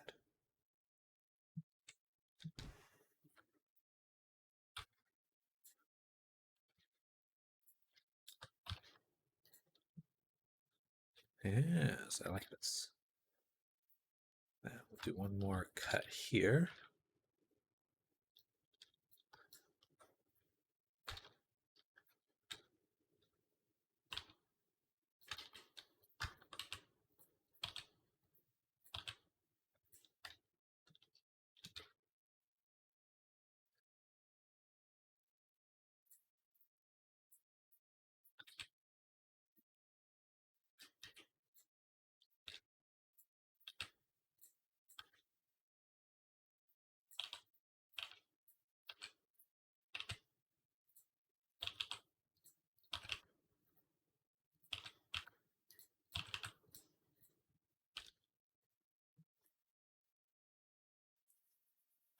When you upload the avatars in the description, do you put your name and stuff like who made the avatar? Yes. I put my name as the creator. I'm like, this was made by X, Y, and Z. Well, to clarify, I do that for commissions. I guess for my own personal avatars, like unless only if I'm sharing, if I know I'm going to be sharing it with like the public. So okay, I'm going to share it with this person because the description you put, if someone takes the package you've given them and upload it themselves, then they get to put in their own description. That the description doesn't get shared between avatars unless you're only sharing it through VR chat. You make personal avatars. I've made avatars for myself, but I wouldn't say they're personal in the sense like they're ones that I was like, I'm not making them to say anything or feel a certain way about them. I just have made avatars for myself. Mostly when I was learning. I made a. Oh, I also made a. I'm not sure if you're familiar with Critical Role. It's like a pretty popular podcast, but um, made some Critical Role avatars. Those I kind of consider personal just because they're more of like I really wanted to make those ones. I may even come back to those again in the future. All right, we got some eyelashes for our lady here.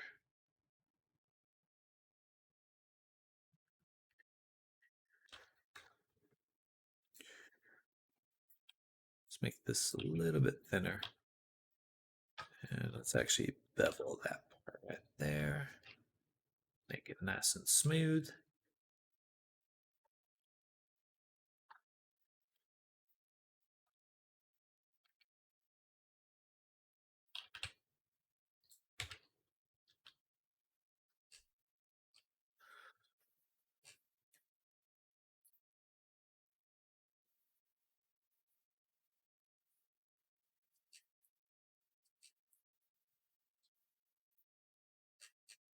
Nice. All right. We've got the little buzz in the ears. We've got the ears themselves. We've got the hair. We got the fur. I think we just need to model the clothes.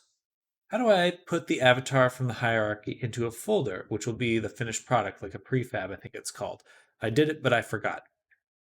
All you need to do is drag the topmost part of your avatar into a folder in your project. So it's like you just drag it in wherever you want to package it up, and then it'll make a prefab.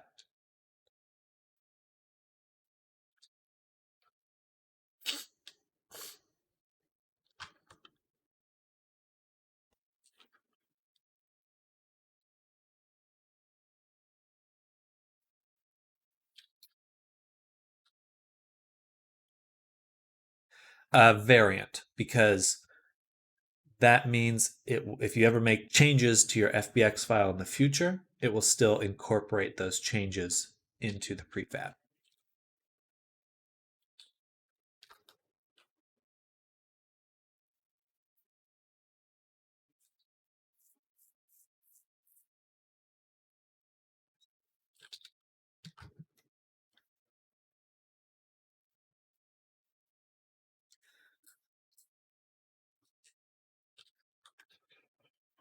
So I just delete the one from the hierarchy. Uh,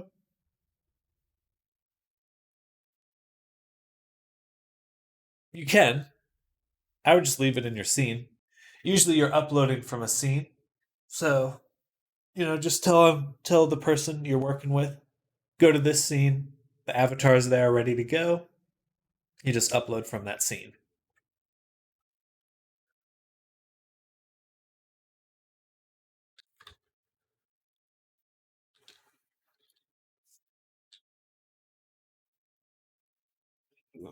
Excuse me.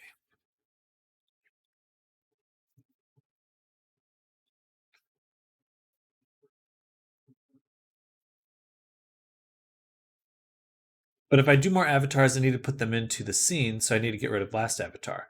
I make a new scene for every avatar.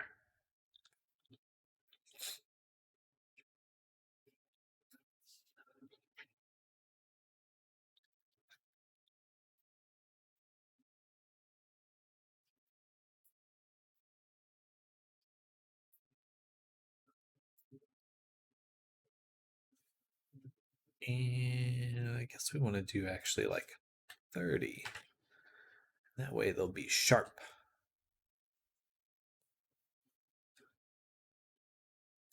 There's no disadvantage to doing it all in one scene. Just your preference.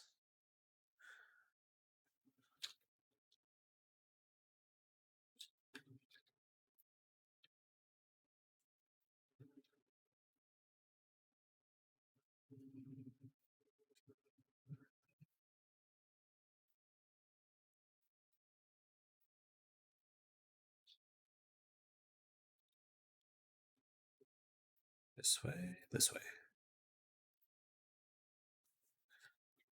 Oh yeah, but I have to do it from a solid perspective.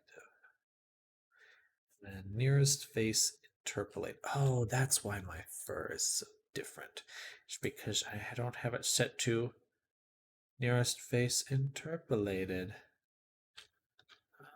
Oh, okay.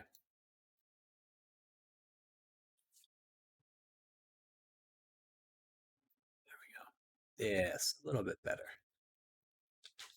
Not like you. The things you do for your commissions, too much effort for me. I think the more you do it, the more you'll see that sometimes certain things require more effort. It just depends on what you mean by effort.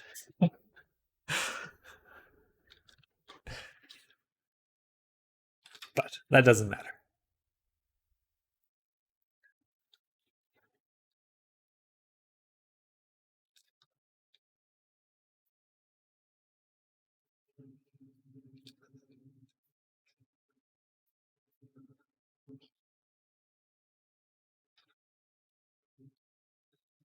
Snaky boy.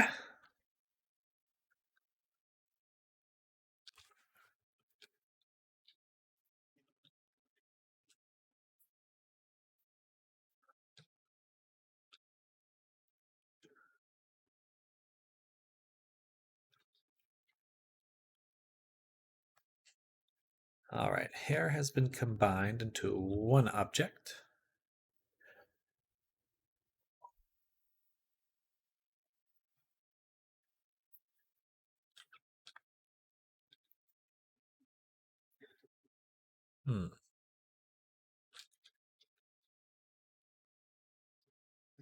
But I have to mesh it first, then combine. What? Oh, and then mesh again, then combine. Bam. There we go.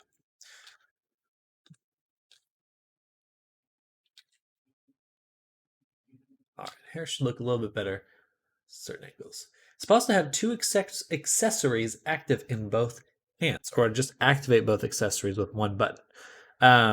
So in VR chat, there's no such thing as items. You either have stuff in the world that's already in the world, or you have stuff that's a part of your avatar. There's no distinction there. So for your avatar, you would just create options to turn those on and off. But the snakes would be a part of your avatar. Um, Not necessarily part of your.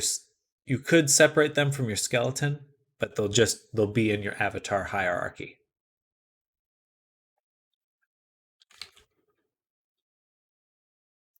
Okay, perfect.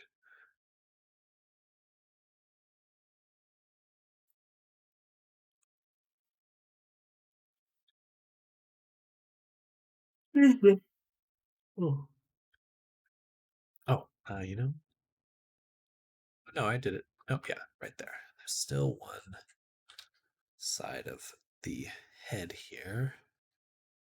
Needs a little bit more work.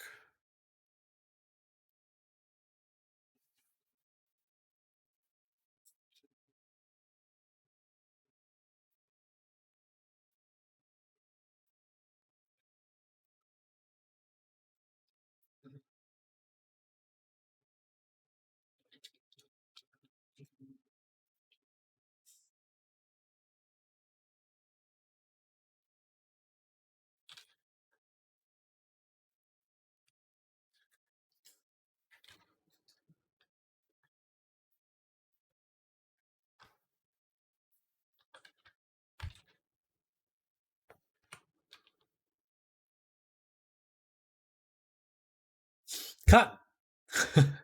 Frank's Bowl keeps making fun of my height. Why am I shorter than him in VR? He asked for his height to be pretty tall.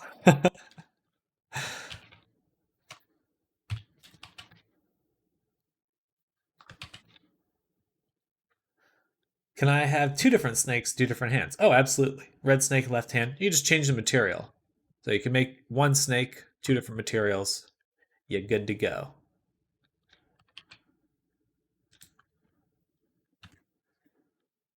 One, two, three, four.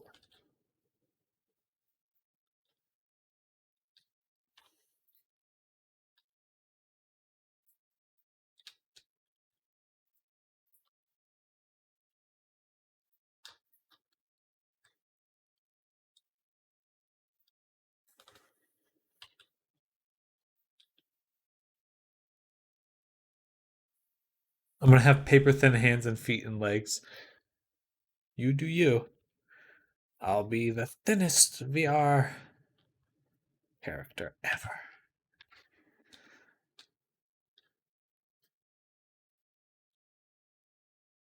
Whoa. What is going on there? Why is it getting so mushed?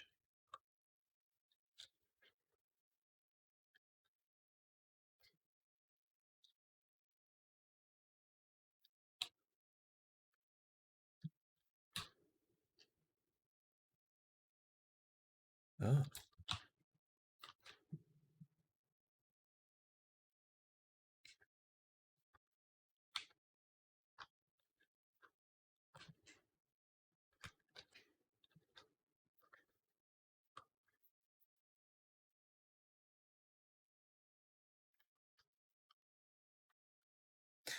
Snack body. You're just so hungry today, Big Poop.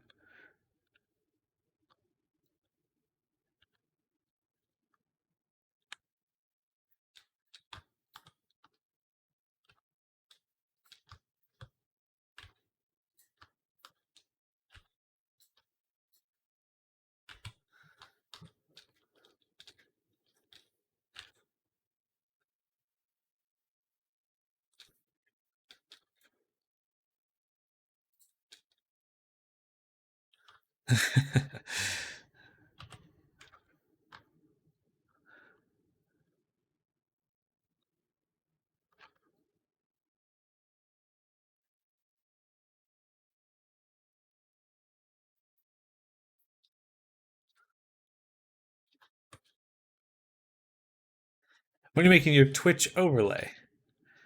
I like the overlay I have now. Unless you're referring to something else.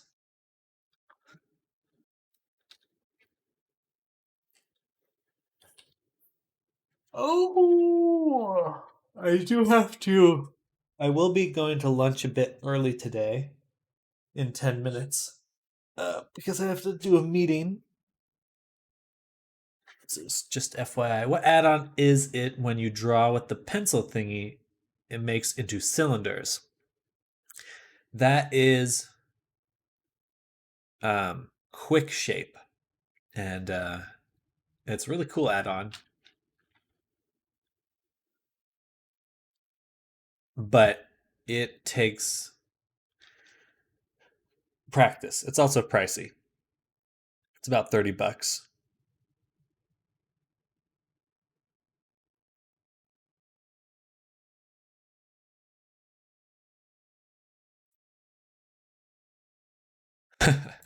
It would be a little bit easier to make it just with a curve or something. You can draw on grease pencil and then turn that into a curve.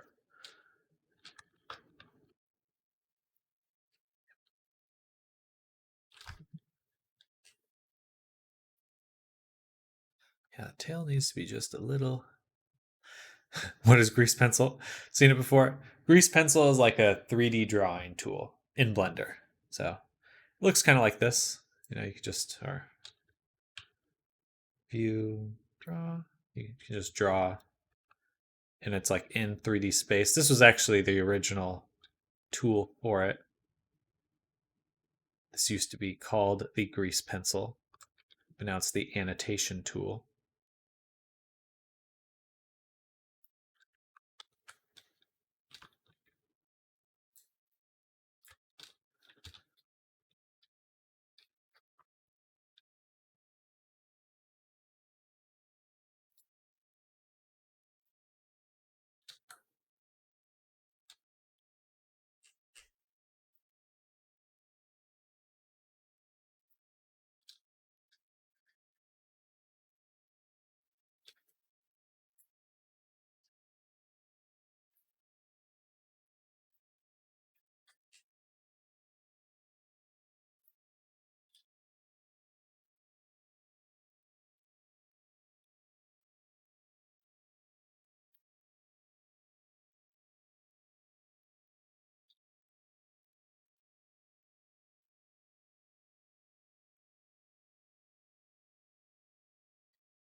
Time to search YouTube on how to do it then. It's a whole thing. It's not.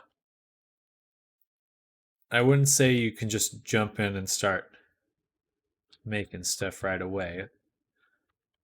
Also, you can't import it into Unity. So, not directly.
I'm just going to use curves because I can't be asked learning something new again.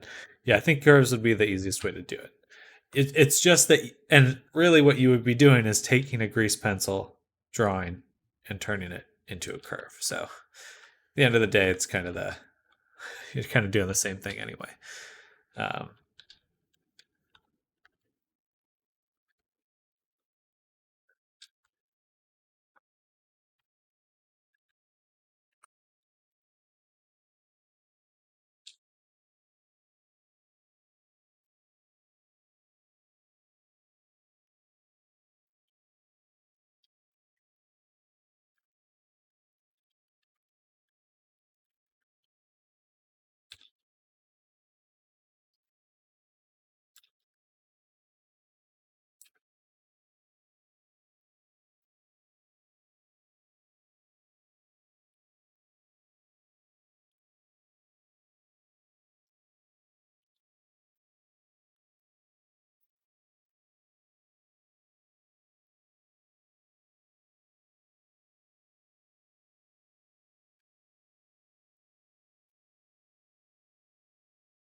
All right. It is time for me to end my morning session. I know it's early, that's why I started early, but I have to get ready for a meeting to discuss some things. I may be starting a game development class that you all can join. It will cost money, but it is possible for you to join the class. But for now, I do have to end my stream, so I'm going to go meet with them, discuss the class, and we'll go from there. Can I have my avatar as long as I want in length? There are bounding limits, I believe. After a certain size, it's just going to be marked as a very poor rating wise. I do think there is a max limit too, max bound size. But some people have pretty big avatars. Anyway, I got to run. I will see you all in about 2 hours. We'll pick up there, continuing work on Loost. And I think we'll be getting to texturing towards the end of the day. So looking forward to that. See you all soon. Bye.